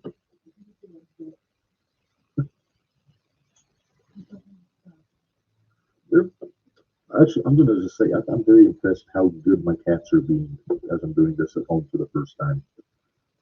Usually, Noodles doesn't give me the chance to breathe when I'm sitting at the computer because I'm not paying attention to her. But she's being a good girl today.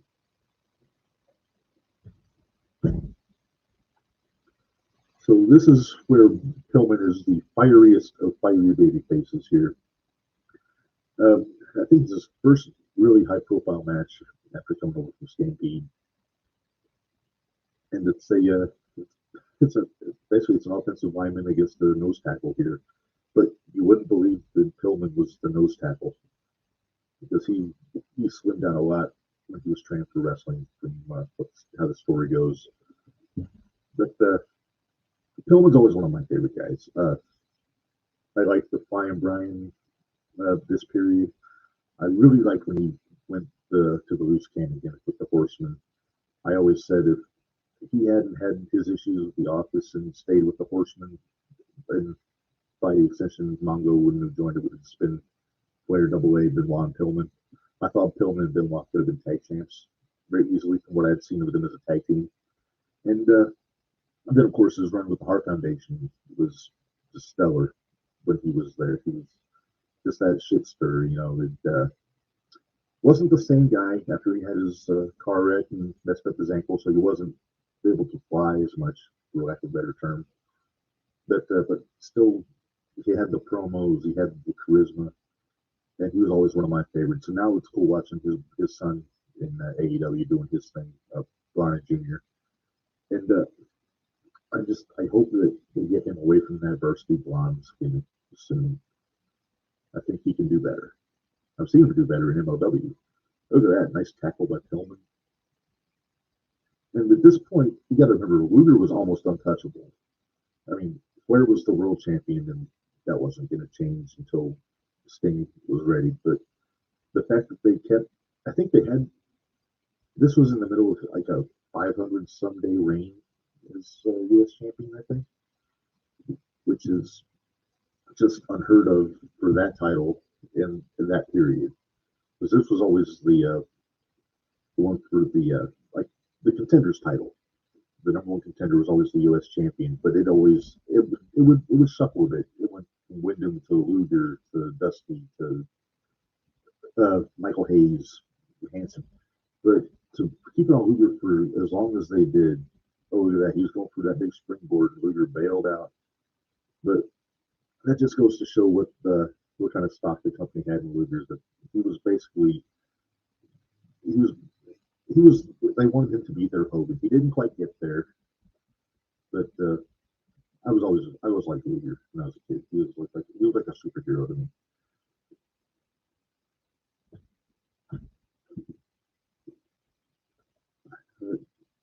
I mean, say he was real stiff, but that's not a big deal. He trained by jumped by Hiro Matsuda, so they don't pull punches here. But well, they kind of do. Let's see what JR's got to say here.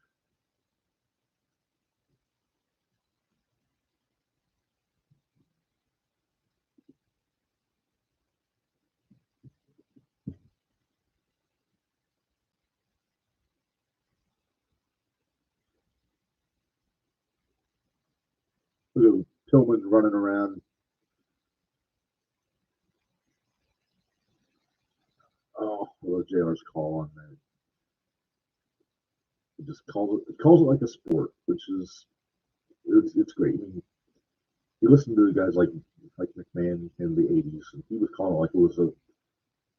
The best way I can put it is Vince ran the WWF like a circus. He was the ringmaster, and he was inviting all of us into the spectacle, and it was like it was like the carnival barker. And Jim Ross was the legitimate sports announcer on WCW, and also in Mid South before that.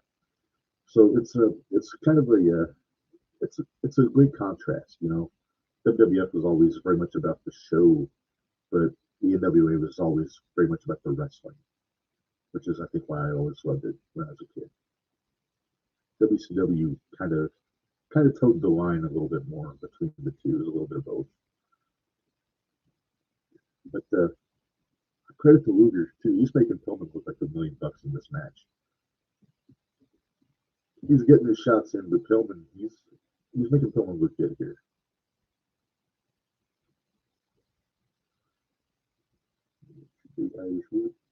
Look at that. Nice hip turn. Oh, that just made a run.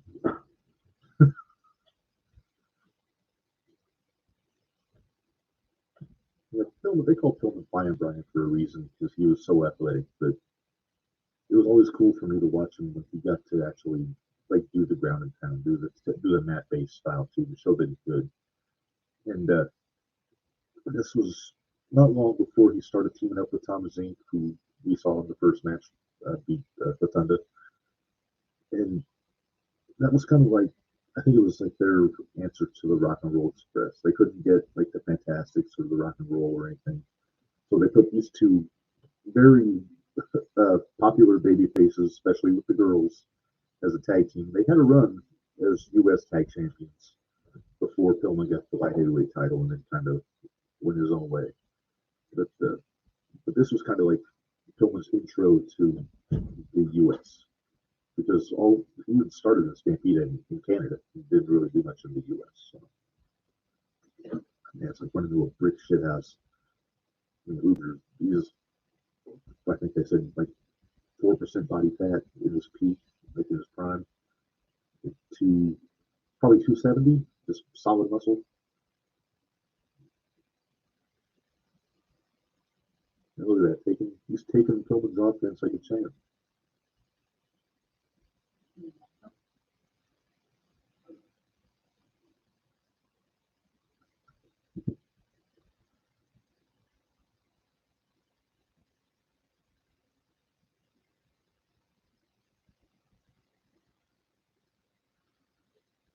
Let's see what JR's got to say.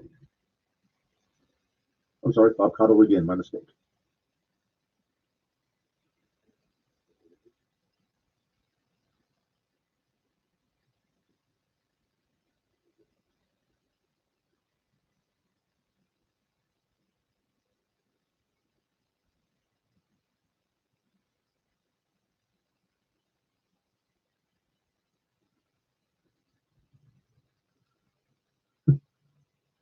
Luger kind of sells like a Frankenstein sometimes. Very stiff looking in the ring.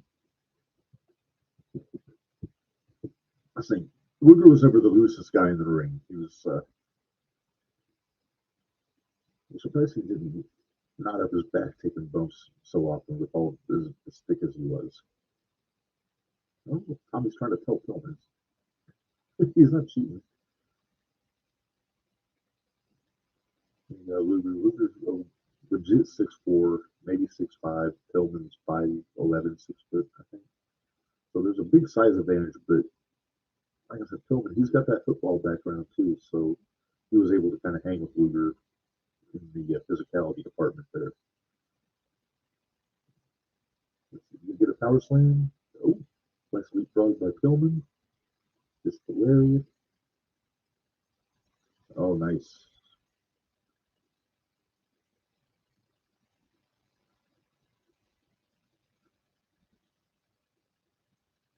If you guys get a chance, go on YouTube and look up Bad Company in the Stampede Wrestling. There was a tag team with Ron Pillman and Bruce Hart, Brett's brother, and they were a really entertaining tag team.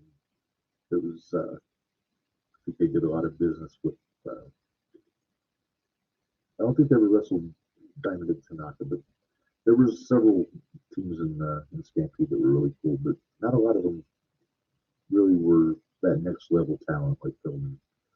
Like when he moved down to Georgia, that kind of left Bruce in a bind. He was kind of just, I think he was running the company. I don't think Stu was involved anymore. But yeah, they were kind of like they were the hot act in Stampede, this Bad Company. And then when I first heard somebody in an interview, this is a long time ago, saying Bad Company, the team of Pillman and Hart, I got excited. I thought it was Pillman and Owen, which would have been such a fun tag team back then. Nope, got Pillman going to the top, going for a splash, and he's going to miss. What a surprise. Right on the old bread basket. And the Philadelphia crowd goes mild. Actually, that's not fair. I'm sure it's more exciting, but I've got no volume on here. Not bad. All right, let's get Luger's power slam. Oh, no. Oh, just deadlifted in the air and just dropped him. That's not cool.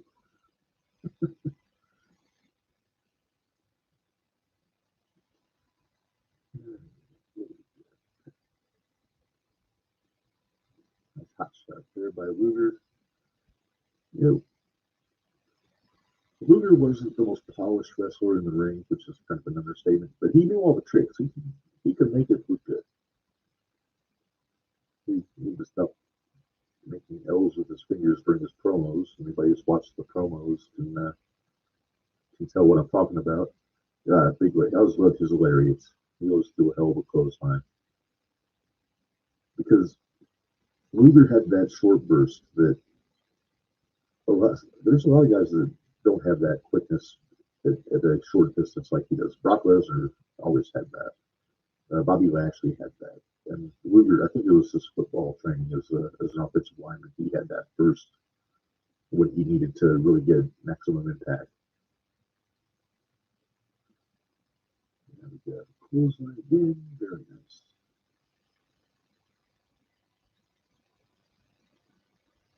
Ooh, one to the back of the head.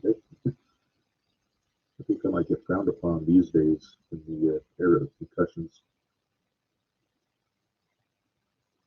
Man, just putting the boots to him.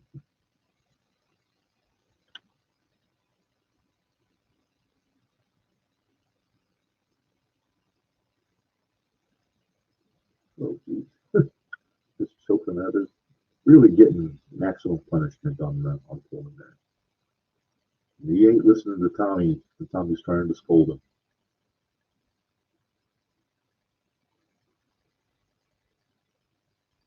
What is that? Vertical suplex. Hopefully those tights don't give way. There we go. Very nice.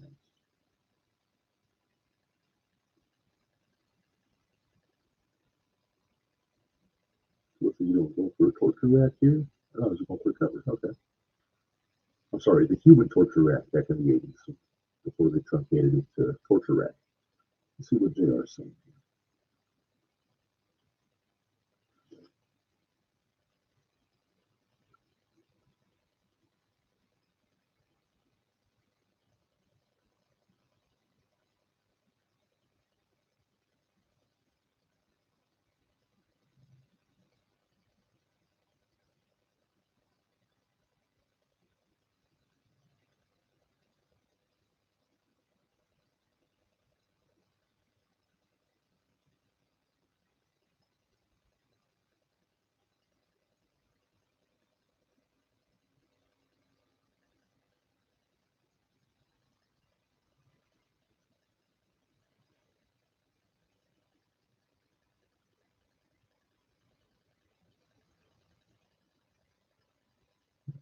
It's like Luger's going full Sheamus.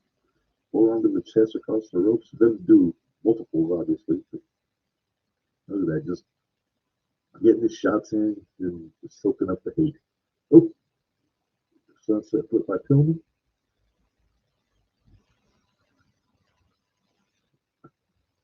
There goes Luger over the top. Didn't get thrown over, so no DQ there. But I love the story they're telling here where Pillman is frustrating Luger with the quickness. Like, Luger's just wearing him out, but every now and then Pillman gets that flash pin or just ducks out of the way. Luger almost lost him on that Tommy drop. What are we doing here? Oop, going up to the top. Looks like we got ourselves a superplex. Shades of the big Barry Windham here. But final Luger, he's not going up to the top rope. This is going to be a second rope superplex. But even so, that still probably hurts like a bastard. Oh, look at that. Tillman shoes him off. What's he thinking? Oh, another sunset flip.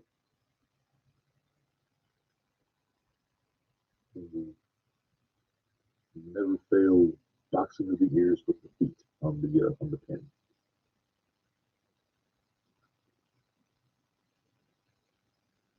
What's funny is the first time I saw this show, I was, I don't know, 10. It wasn't like the year that it came out. It was about a year later, and my brother found it at the Oakwood Video. It used to be, I think it might have even been in the laundromat in Oakwood, Illinois, where they had mostly old WWF pay-per-views. Ooh, nice great work close on that filming. But it was mostly like WrestleManias or SummerSlam, Survivor Series, you know. But every now and then they would have old Starcades, or in this case, Halloween Havoc. And I forget where I was, but I came home and my brother and his friend had found this, and they were watching it. And for some reason, for years, my memory tried to tell me that the Road Warriors wrestled the Powers of Pain on this show. Well, I'm going to assume Luger moved out of the way there because he clearly didn't get drop kicked. He just fell down. I'm just going to assume he dove out of the way. And but yeah, so that's when I saw the Thunderdome. The Road Warriors. I didn't realize they were wrestling the skyscrapers. Ooh, nice hot shot there. That could be a finish. Ooh, yep, there we go. Let's go to Gary. He's holding the belt upside down.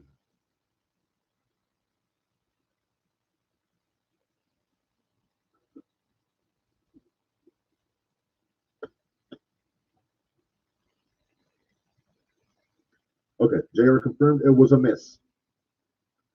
All right, thank you, JR. But back to what I was saying, it's the details didn't really stick with me back then. It wasn't until much later on when I saw the show again when I was in my 20s that it really stood out to me. But back then, the only thing I really remembered was the main event. But going back and watching this stuff now, it makes me realize how much I really enjoyed WCW. I think we got another promo here. Oh, the Road Warriors. Very nice.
That's just good stuff. I love a good Road Warriors promo. Now here we go. We got the skyscrapers coming out, and this was a fun team to watch. I mean, when Sid could stay healthy, Teddy Long with his giant key. I guess he got the key to the city from somebody. And Dangerous Dan Spivey and Sid Vicious. This is Dan Spivey before Way of Mercy in WWF, after the Golden Boy in the WWF. But really fun. Just two huge guys that can just throw you around. It was good stuff. But it was such a fun matchup for the Road Warriors that it was almost like lore back when I was a kid. I hear stories about these guys after I had seen like Sid Justice and then the stuff Sid was doing in WCW. But then going back and watching how these guys start is always a lot of fun to me. Like watching the skyscrapers, watching Doom, uh, the beginning of the Steiner Brothers run. It's just good stuff to me. And now we got the Road Warriors. Are they doing motorcycles on this entrance? They've done that sometimes. But they might just be walking out to kick some ass. We'll have to see. Are they doing Iron Man?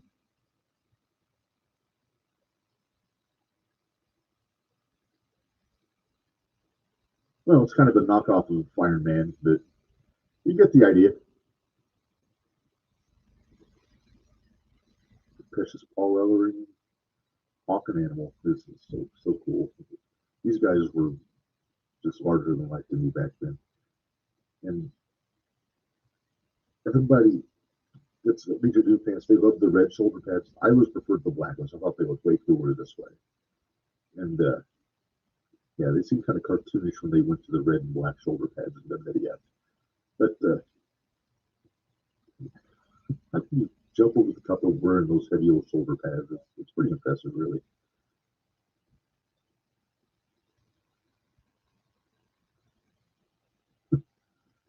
These guys were just awesome back when I'm 8 years old when this match happens. And yeah, these guys just seem like superheroes. It's crazy. And the skyscrapers have the sense to wait until they get their spikes off to attack them. Not everybody does.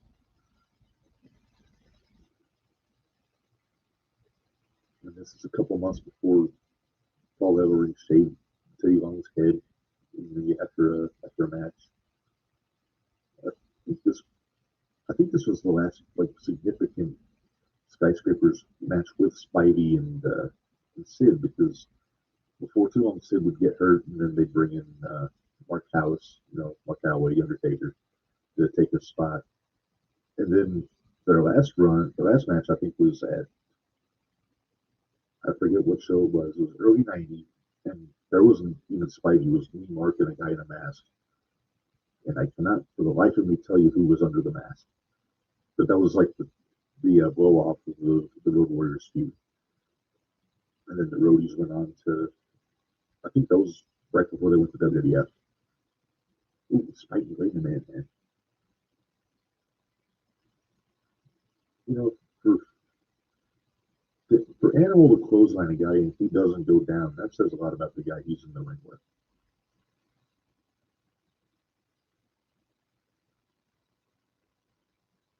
Let's see what JR's got to say about these guys. Oh, about Cottle again.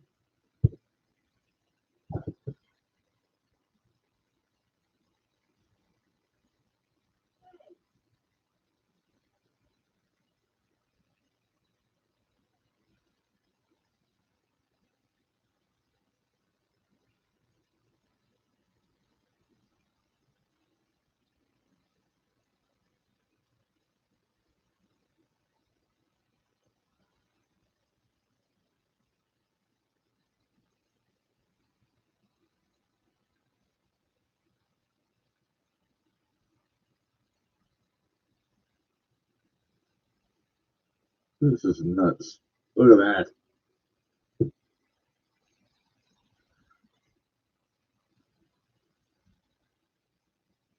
Yeah, if you look at the Road Warriors, the fact that one of them is considered the big one, which usually was Animal, he was about 290, but Hawk was an easy 280, maybe 285.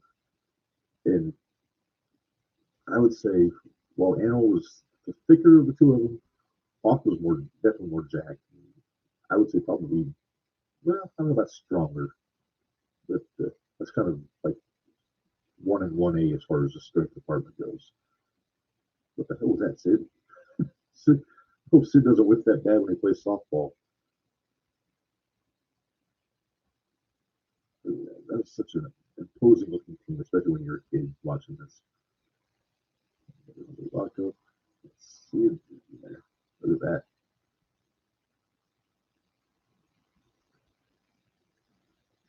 Ooh, Sid doesn't get enough due for just how athletic he was back then. He could move around pretty well for a guy his size until I think injuries kind of caught up with him. But look at that guy. And the thing, Vince wanted to make him the next big baby face in the early '90s when Hogan was going to be taking time away. But Sid said no. He wanted to be a heel. He preferred it. But man, he would have been their big money baby face in '91, '92. But then you never know. We might not have gotten Bret Hart as a world champion. Maybe not gotten Shawn Michaels as a world champion. At least not when they did. Maybe later on. But look at that. Oh, Sid. Sid's a bit of a hothead.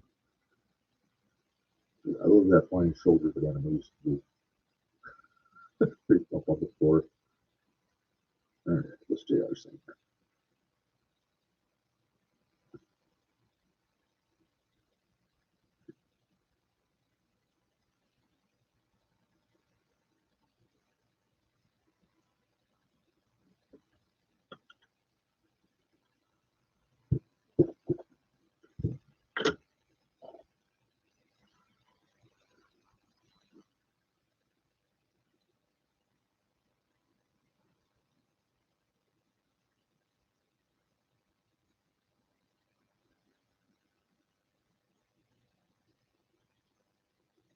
Oh, the Greco-Roman knuckle lock.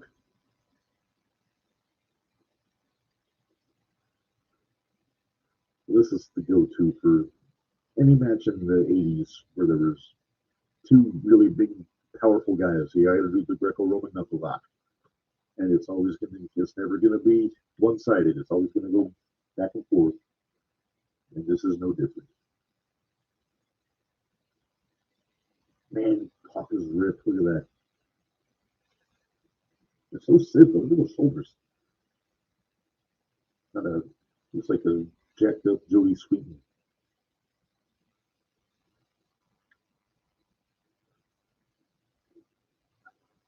But there comes Hawk. Look at that. Sid taking a monkey flip. You don't see that very often.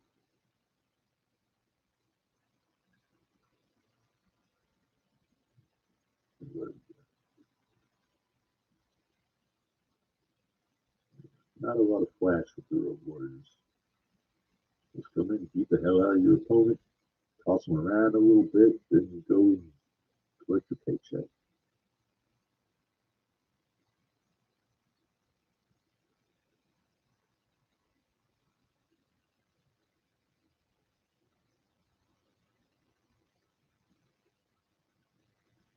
Dang.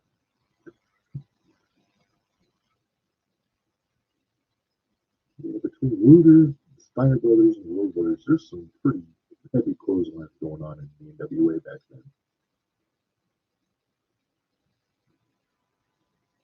And Hawk. There's Ric Flair, he's called Road Warrior, Big Bird, Hawk.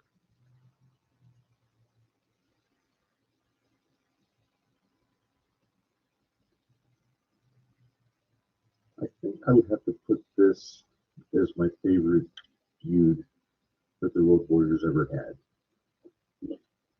I mean, the stuff they did with Tony Arm was awesome, but they didn't have a whole lot of, well, I mean, on house shows they did, but as far as TV goes, they didn't have a whole lot of matches with each other. And you would have thought they would have traded the World Tag titles. Oh my, that's Whirly Bird there by Sid. I think he still did that in the Sid Justice days. But this was it was a very even match. The Road Warriors looked like, and they said in the promo, they said they were kind of like the underdogs, as hard as that is to believe, because I mean, Sid's 6'9", Spidey's, I don't know, 6'8", 6'7", so they got the height on the Road Warriors, and they're both about 200 pounds. I mean, Sid was a little north of that.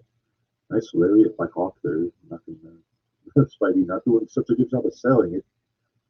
Ooh, basement dropkick by Spidey. That's something you don't see every day. Now let's see it up to you. Oh, dropping him across the rail.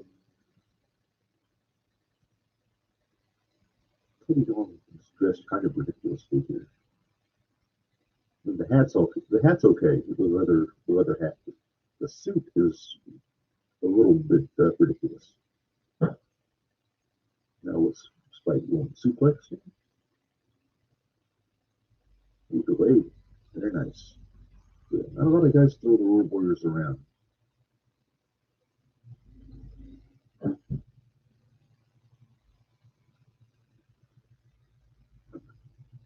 So good tag team work there, cutting off the ring.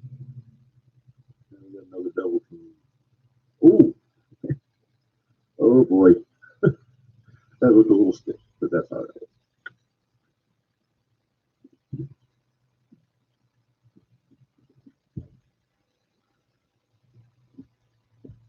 Those body blows by Sid always looked a little exaggerated with the big wind up. But I mean, if you got punched in the gut by Sid, it would probably hurt a little bit in if in a real fight. But you never know. Ooh, unsettling chokehold there. Uh-oh. Spidey's got the boot up. Hopefully this doesn't backfire. Oh, it didn't. What do you know? It actually worked.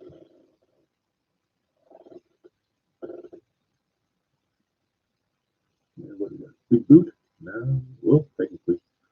Oh, and Spidey, he doesn't sell much in these matches. Takes, he's taking some pretty heavy shots from Hawk, but he's just shaking them all off and getting his own stuff in. Which I don't know how Hawk felt about that in the back. Would be curious.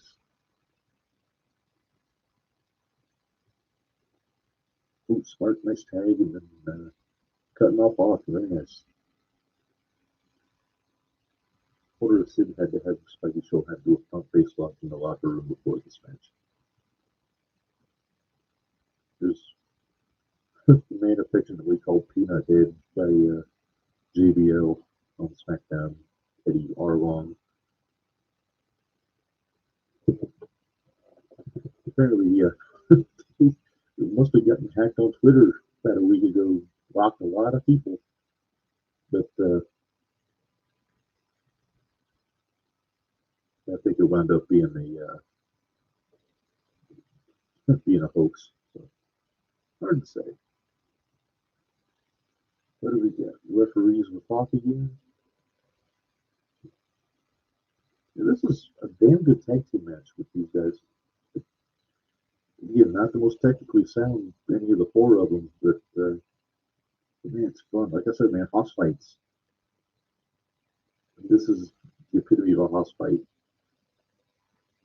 So the Skyscrapers were supposed to be in that Iron Team tournament on Starcade after this, but I think I think Sid was hurt, so they had to pull out of it, and the Samoans took their spot. But considering that the Skyscrapers to this point haven't been pinned or submitted yet, you would have thought that they would have had a pretty good run in that tournament. So looks like we got a free for all kind of breaking down here.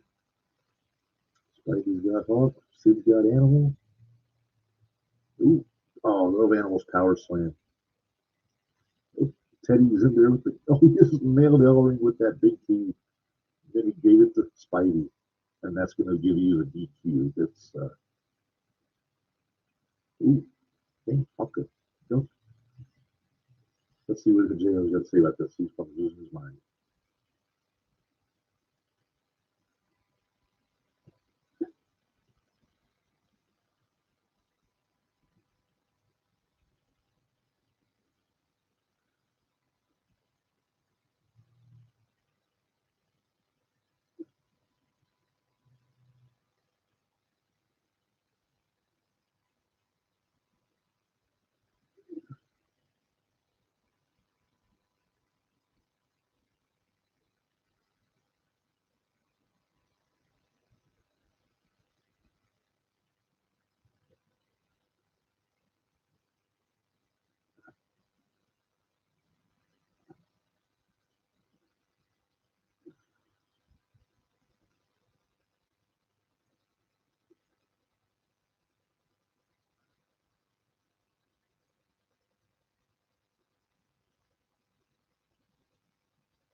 So the Skyscrapers get the heat on the Road Warriors with the big metal key that Teddy Long was carrying around, but then, of course, the Road Warriors, they get their shine back. Big clothesline up the top by Hawk.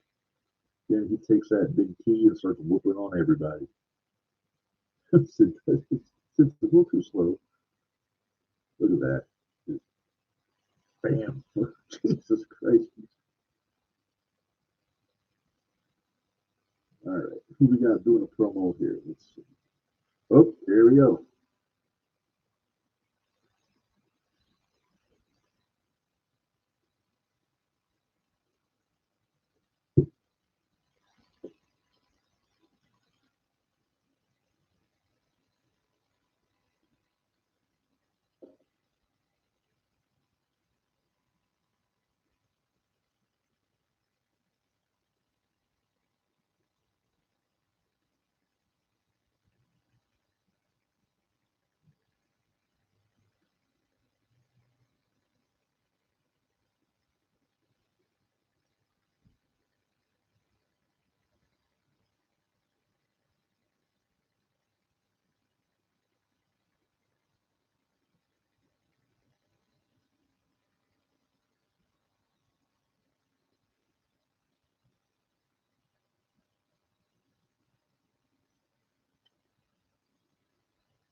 It is main event time here. Now we got the Thunderdome.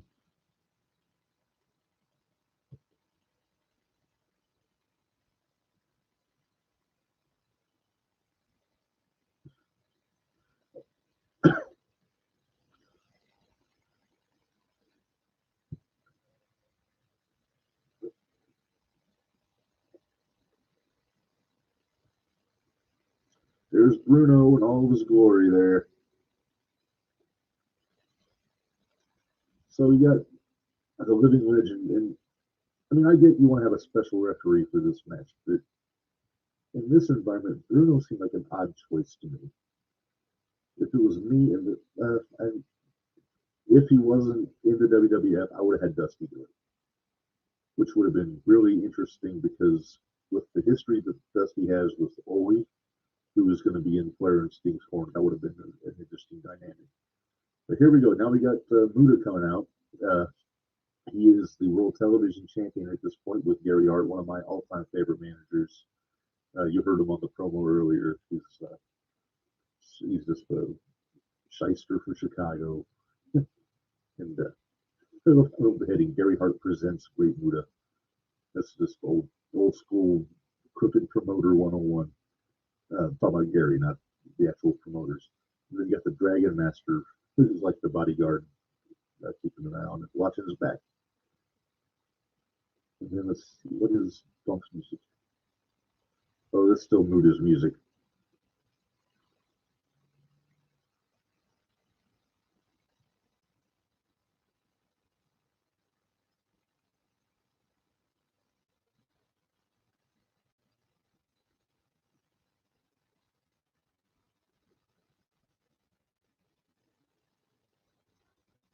Oh man, one of my all-time favorites. Here comes the Funker. Great music too. Look at that.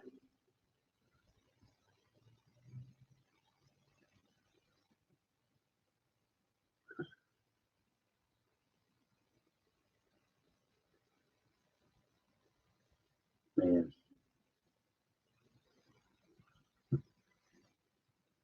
talk about a guy with an aura. You look at Funker. I mean, I think as much as I love Funk and ECW, this is my favorite period for Terry Funk. That late '80s Funker. I know there's people that say they prefer when he was the world champion in the '70s. Probably people that say they prefer when he was with Jimmy Hart in '86. This this is it for me. Him with Gary Hart. Around the time they did the I Quit match with Flair. Oh, he's got the crowd riled up. Look at he's a pro, man. He's so good. And speaking of so good, then now you got these guys with Sting in probably one of his first big main event pay per view matches because he didn't. Because remember, the Classic was a pay per view, that was a TV, but he was always on the undercard of Flair and Steamboat, Flair and Funk, and he's ready to go, man. He's got the flat top, and as much as people love Crow Sting, like '97 Sting, my favorite Sting is like the '90s Sting, like right after this period. It's the blonde flat top and the neon colors, and he's flying around as much as he is uh, doing press slams on Flair at this point. But he was the kind of guy. If man, if you have to have a choice between having Sting or the Ultimate Warrior, how can you not pick Sting over Warrior at this point in their careers? Because Sting had Warrior had and much more. Like Warrior was very one dimensional. Sting was he had layers at this point. And you got the man.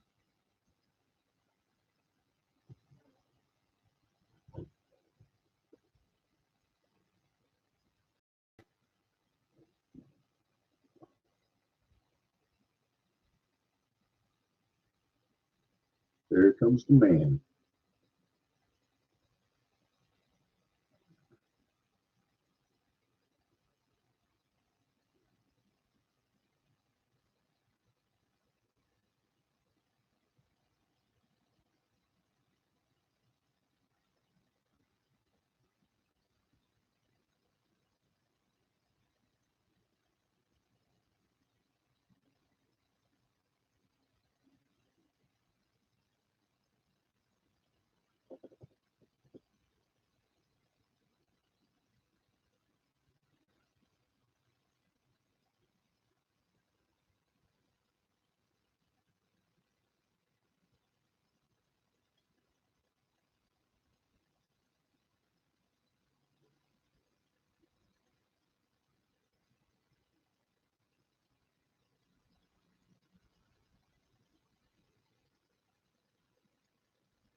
So you heard it from Bob Cottle there. The only way to win this match is for the other team second to throw the towel in, which is it's a cool wrinkle to this match. And we should be getting the cage coming down here pretty soon here. But the Dragon Master's got to take his leave there. He's always talking shit. And it's usually nonsense.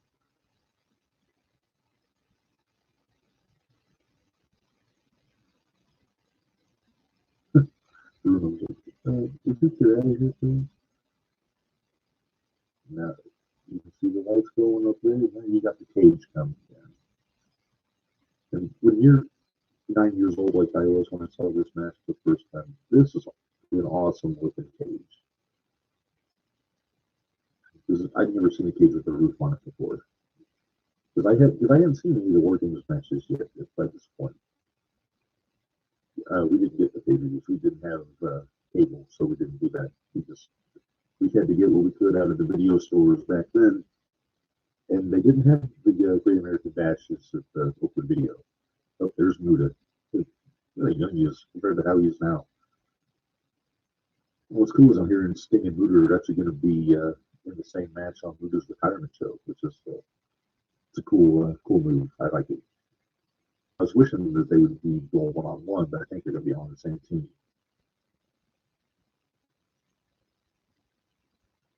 Now here comes the cage.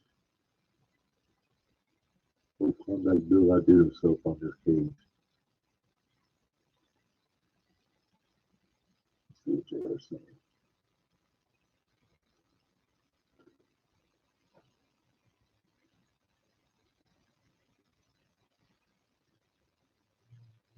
Great call.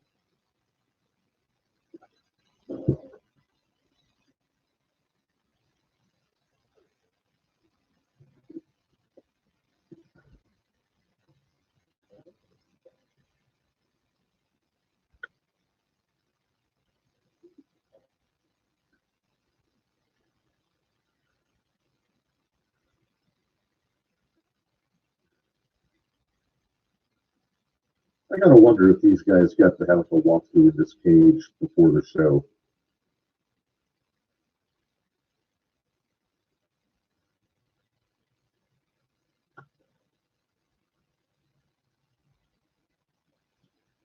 But JR, as usual, is a master at setting the stage for this stuff. And he's calling a match that nobody's done before. So yeah, it's a cool situation to be in. I think you're going to see here there's a bit of a snafu in the cage. What is Funk doing?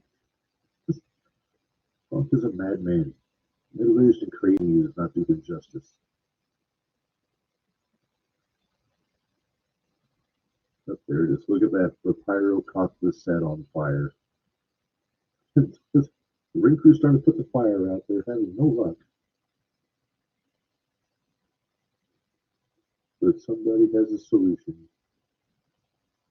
Fear not. But yeah, what are you expecting to put dry shrubberies on top of the cage near pyro? Look at that. Here comes Muda.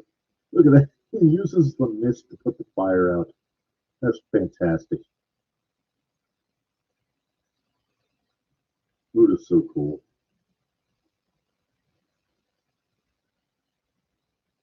Great balance to standing on the ring post like that.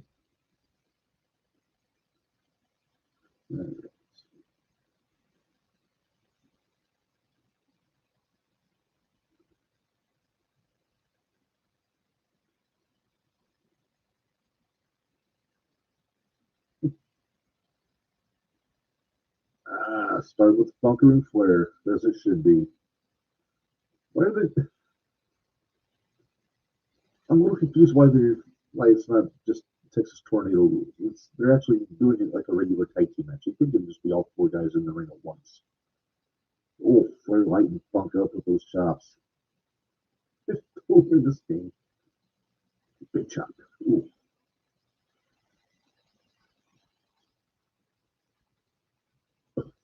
Look at that, slapping the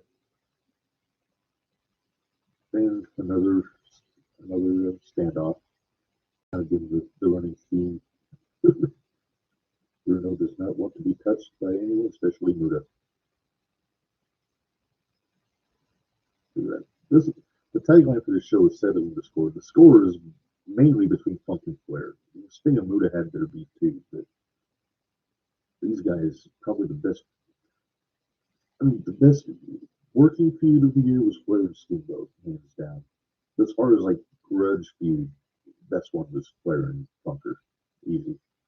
And oh, man, those heavy chops back then. See, this is how I choose to remember Ric Flair. I mean, yeah, I watched his last match in Nashville. It was, I got all the respect in the world for Flair. He shouldn't have done it. And now I'm hearing talk. He's saying that he might not be done. If he's not done, he's going to die in the ring, and that terrifies me to my core.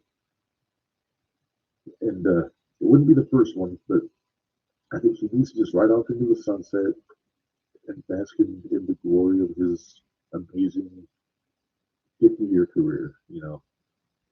But this is when Flair was at his best, I think, in the late 80s, right before he turned 40, and he's in his late 30s.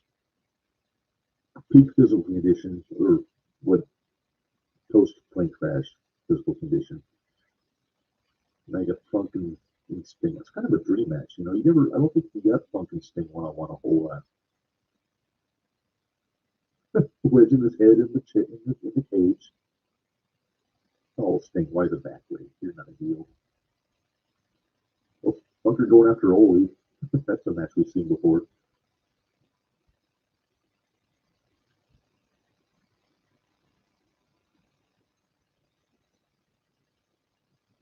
See, out of these four guys, Sting is like the quintessential sports entertainment guy.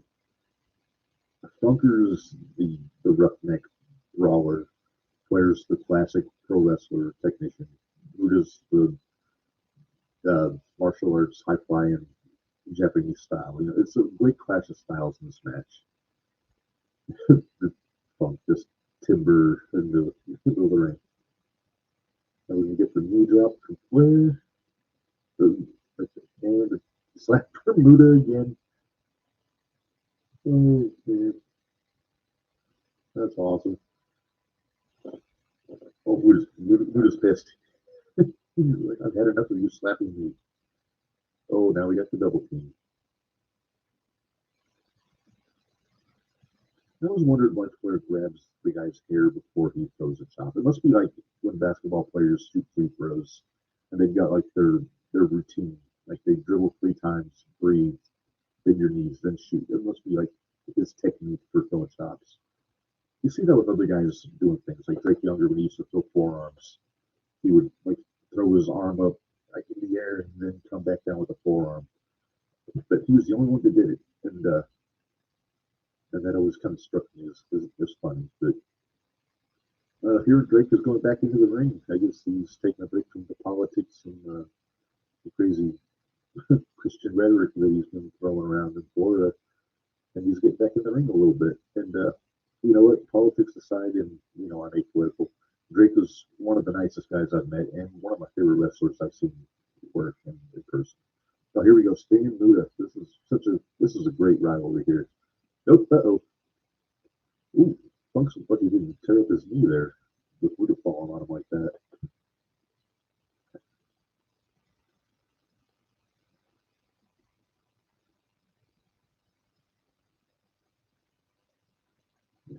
Uh, 3 of these guys, Funk was actually on commentary, were in the Iron Man tournament in Starcade.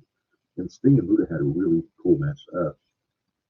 What sticks out to me was Muda actually did cattle mutilation, which is Bryan Danielson's old submission, the double chicken wing with the bridge that he still does every now and then. But I didn't know anybody else had done that. But that was Muda. He admitted it, I guess. Ooh, watch out. We'll be getting a chopping contest with Muda. Another knee drop, perhaps?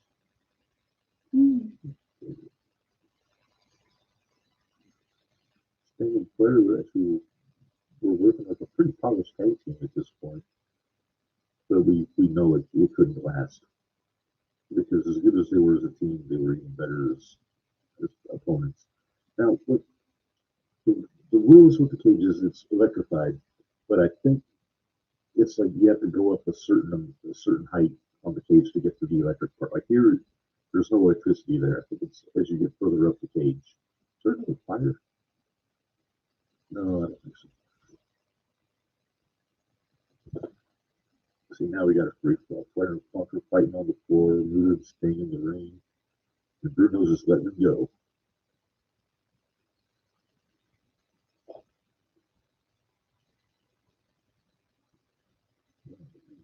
This is chopped with the shoulder. Like Funk. Funk, tough bastard.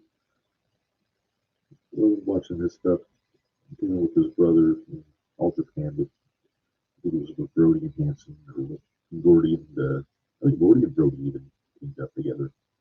Nice blade drop by Muta. Everything Muta does is so crisp back then. Back up to the floor. Gone Flair in, now Funker's gonna look at that. Flair's ain't fucking around.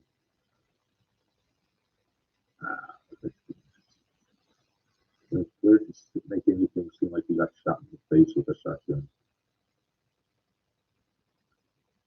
Funker using the cage.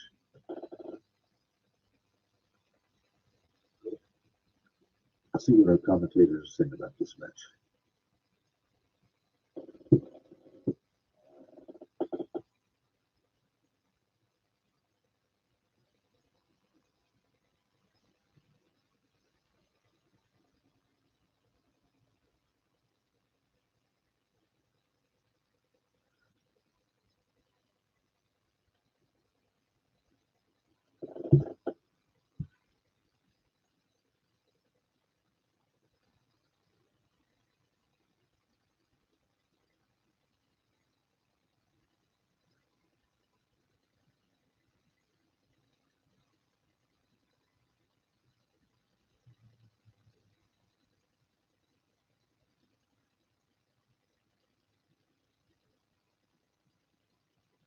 Oh, the echo on those chops. It really goes out to the floor there. And this is what it's all about, Funk and Flair.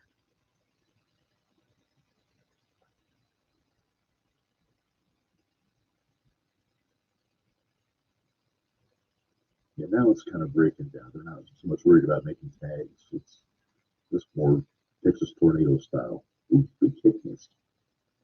We got a face plant. Vintage Sting to borrow from Michael Cole. Then Bruno, Bruno want to break or something? He's not really doing much. You just stand there taking a space. I mean, technically, you don't really need a referee in there. I mean, just have him on the outside, and whenever somebody throws in a towel, then, it's the end of the match.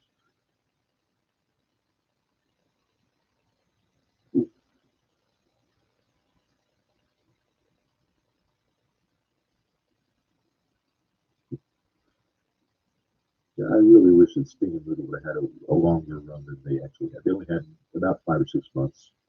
But they could have had a good feud that lasted a year. And even spread it out. They just, whenever Muta would come back from Japan, put him in the middle Sting here and there. When Muta was the NWA champion, have him take on Sting. Oh, Sting's hoping Scorpion Deathlock here.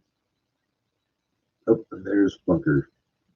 Not today, he says.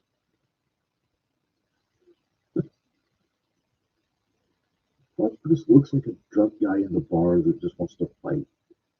And sometimes that's all you need to do. Like I said, man, he's a roughneck. Start your shit with Bruno. I don't know. My money's on Funker in a fight with Bruno.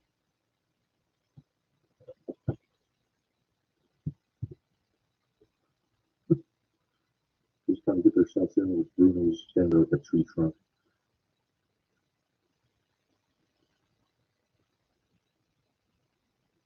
This is just a good old fashioned. If by some circumstance Triple H would bring back the Thunderdome for one night, I would get a kick out of. I don't know who they put in it, but that'd be a nice little bit of nostalgia. I know Triple H, he's big on the nostalgia. I'm sure he's watched this match 100 times, being as the Flair fan that he was growing up, or maybe still is. Now you got Stinger playing the peril baby face here. Ooh, more shots. What the?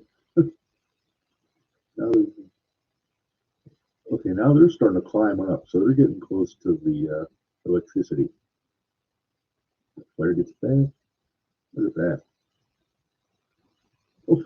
Oh, Funker's caught. As if on cue. Hello, Noodles. My cat has decided to make an appearance. She's not on camera, I don't think. But I don't know if she's picking up on the microphone here. But sometimes she just wants some attention. Oh, Buddha just got shocked. Look at that.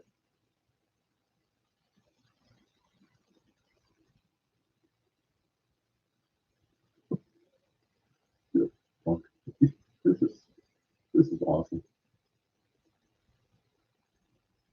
Yeah, Stinger's getting a little too high up on that cage. He's getting close to the shock zone. Funker trying to escape. Buddha maybe could pull off an escape. I don't know that Funk. All right, let's see what the boys are saying here.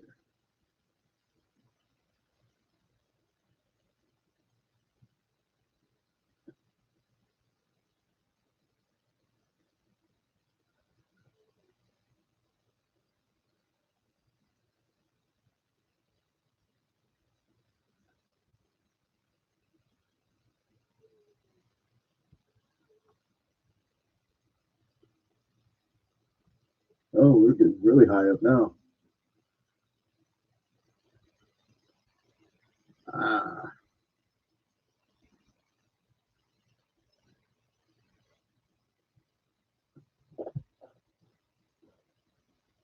not the best camera angle there. Oh,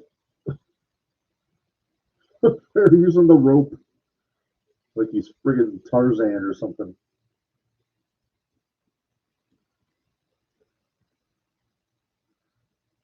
Oh, look at that. Handful of balls. This Stinger. Oh, military press for those that aren't watching.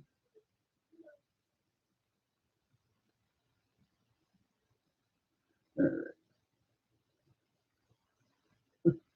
All right. The cat has exited stage left. Now, what's Stinger thinking here? He's kind of got moved at his mercy right. Oh, that's gross. Funker got a little boogie going on in the old mouse hole. Is he tied up or is he just humping?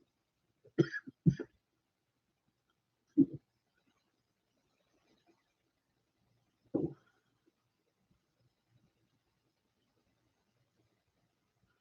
Funker's dangling from the top of the cage. Where'd Buddha go? Moving under the ring for some reason? He is sneaky. Stinger using the ropes. Let's see what they're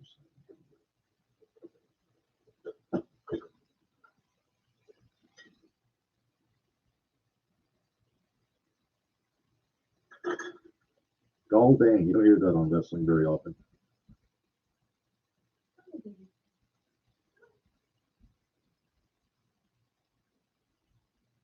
Those of you that are concerned, fear not. We got about 13 minutes left on this show here.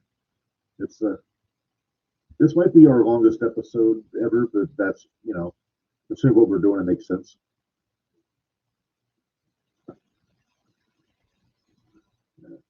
Stinger still has the rope. I don't know what is he gonna do the Tarzan thing like Flair?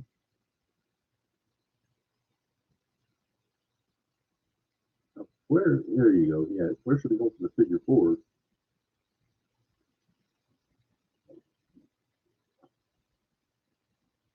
Look at that. And Flair's got it in.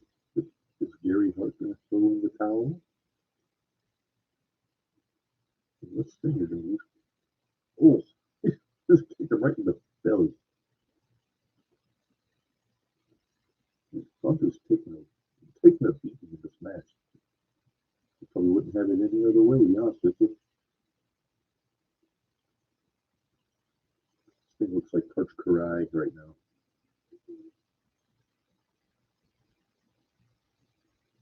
Move it to the floor.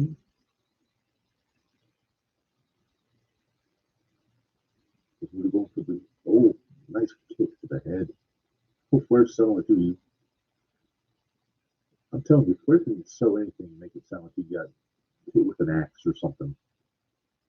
See, now, Tucker's hog tying Sting to the cage. Muda going for the Muda lock, the death lock. Well, not yet. He's just working on the legs, but eventually he's going to bridge back into that face lock.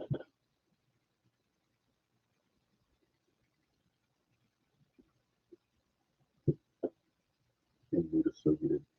There it is. There's the Muda lock there.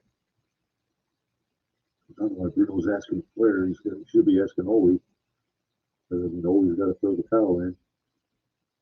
That's such a cool move. And I can't imagine the balance it takes to do that. It's being tied to the cage. He'll be good up in time. Let's see what JR's saying here. This should be good.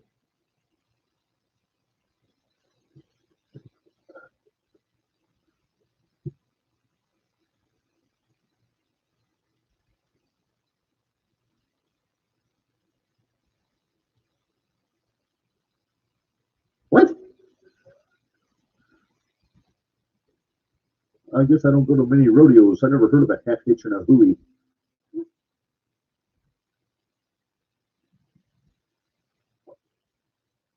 Yeah, Flair's head was a little too low on that pile driver.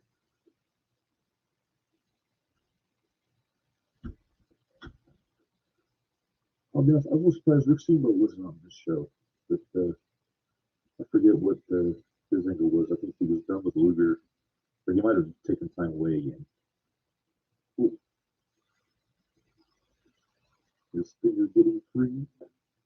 Always, Owen must not have been a Boy Scout because he's not doing so good with that knot. There we go. Now Stinger's out. Now he's going up to the top floor there on that cage. Hopefully he doesn't get shot.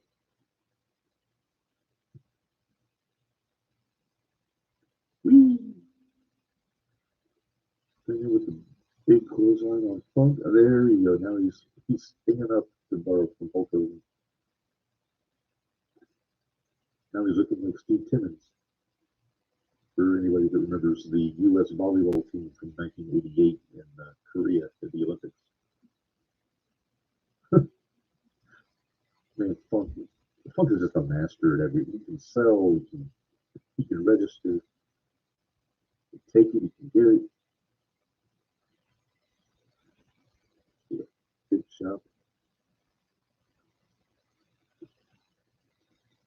Oh, working on that kind of Charlie horse Funker's leg. Oh, big chop.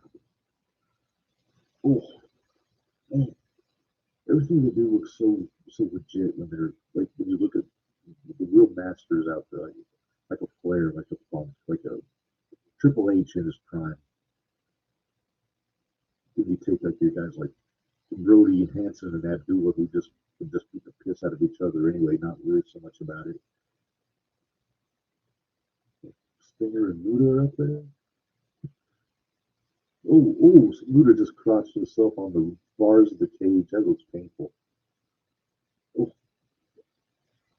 Oh, now Flair, I believe, is going to go for that figure four.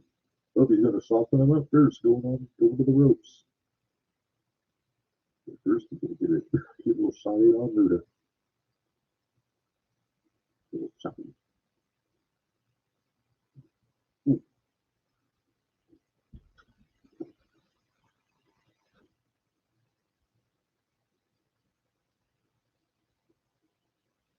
Back to the ropes and Funk.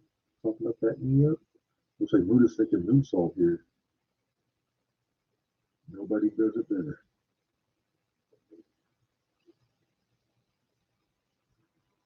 be a shining wizard in this match. Look, Luda just got crushed on the turnbuckle by, no, just by Sting. That's the uptake.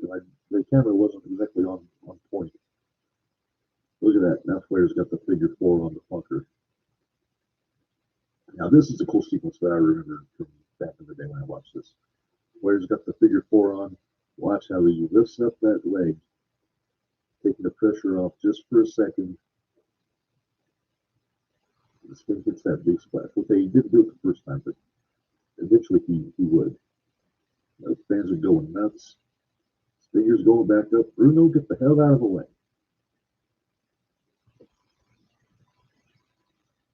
Gary's trying to cajole Bruno to get back in the ring. There he goes. There you see the leg. Taking the pressure off that ankle.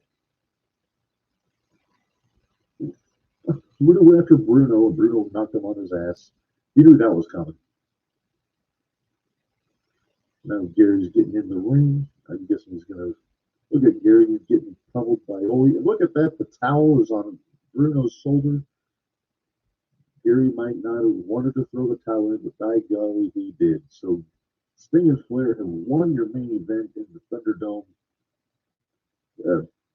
One of my favorite WCW matches from back in the day. It was so much fun. This whole show was awesome. And this goes, like I said, leads into Starrcade and the inevitable split up where Flair and Sting were supposed to go for the world title before Sting got hurt, and then they had to wait until the Great American Bash. But yeah, so that's this show.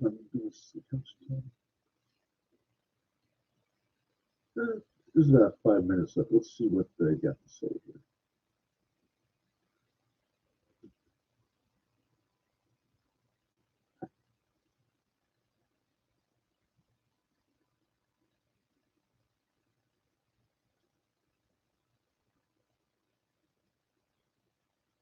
Are they playing War Pigs in the background?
And you know what's going to happen. It's going to be the I Quit match at the New York Knockout for Clash of Champions. And as Bob Caudle and Jim Ross are wrapping things up, they got about 3 minutes or so left of airtime on this show. So while they're wrapping up, I'm gonna wrap up myself. I'm gonna say to everybody that listened to this, this is my first go watch along for jumping the rail here, and I appreciate you listening. If you stuck with me through the entire 2-3 hours, I salute you all. Like I said, eventually it's going to get to, we're going to work on getting the podcast back up to its normal setup. We're going to have, I got some people interested in getting involved. But for now, I'm just trying, while I can, I'm going to do things out of the apartment here. Probably do more watch-alongs if I can. Maybe I'll try and get Zoom set up, maybe set up an interview or two. So I'm going to drop this hopefully tomorrow. If you're listening, drop it on Friday. Then you don't need to know when it's dropping, you'll still hear it. Last minute plugs. Tomorrow, keep an eye out for the 11:30 podcast. I had the privilege of chatting with DeAndre Terry about wrestling today, and it was a lot of fun. He's a cool guy. Hopefully, I'll have him on this show coming up sometime. ProWrestlingTees.com, as usual, get our Jumping the Rail merchandise, uh, new T-shirts out there. If you can make it to Mattoon on Saturday, do it, man. 01 USA 16th anniversary show at the Burgess Auditorium, and it's always a lot of fun. You'll get some fun matches. You'll see some interesting people there in the fans. So I definitely suggest you do that. Something else that came across, Marco kind of alluded to it a few weeks ago. The Dark Horror and History Con, I think is what it's called. It's going to be running in Savoy in December. 01 is running a wrestling show on that show. So if you dig horror movies and pro wrestling, MMA, things like that, go check it out. It'll be fun. I'm going to plan on being there with the show. Maybe we can get a chance to do something for the show there. I don't know. We'll try to figure that out. Uh, if you want to get tickets to Squirt Circle Expo in Indianapolis in April, tickets are available now. The two names they've announced so far are Kurt Angle and MJF. They'll have a ton more people before April comes around. So if it's a lot of fun, I can't suggest it enough. And I think that's about it until the next one. If you have any suggestions for something you want to have another watch along for or anything like that, put it on our Twitter at JTR Pod, on our Facebook page. Shoot, just send us an email, jumptherailpod@gmail.com. And who knows, maybe we'll make it happen. But I'm going to take this opportunity to say goodbye. Thanks a lot, you guys, for hanging out with me tonight. I know it's a little later than usual, both in week and in time of day. But until next time, as I look for my mouse, here we go. And I'm not going to have any outro music on this. I'm just gonna end the stream here. But until next time, this is Rebmann. Thanks a lot for hanging out with me tonight, and have a good one. See you later.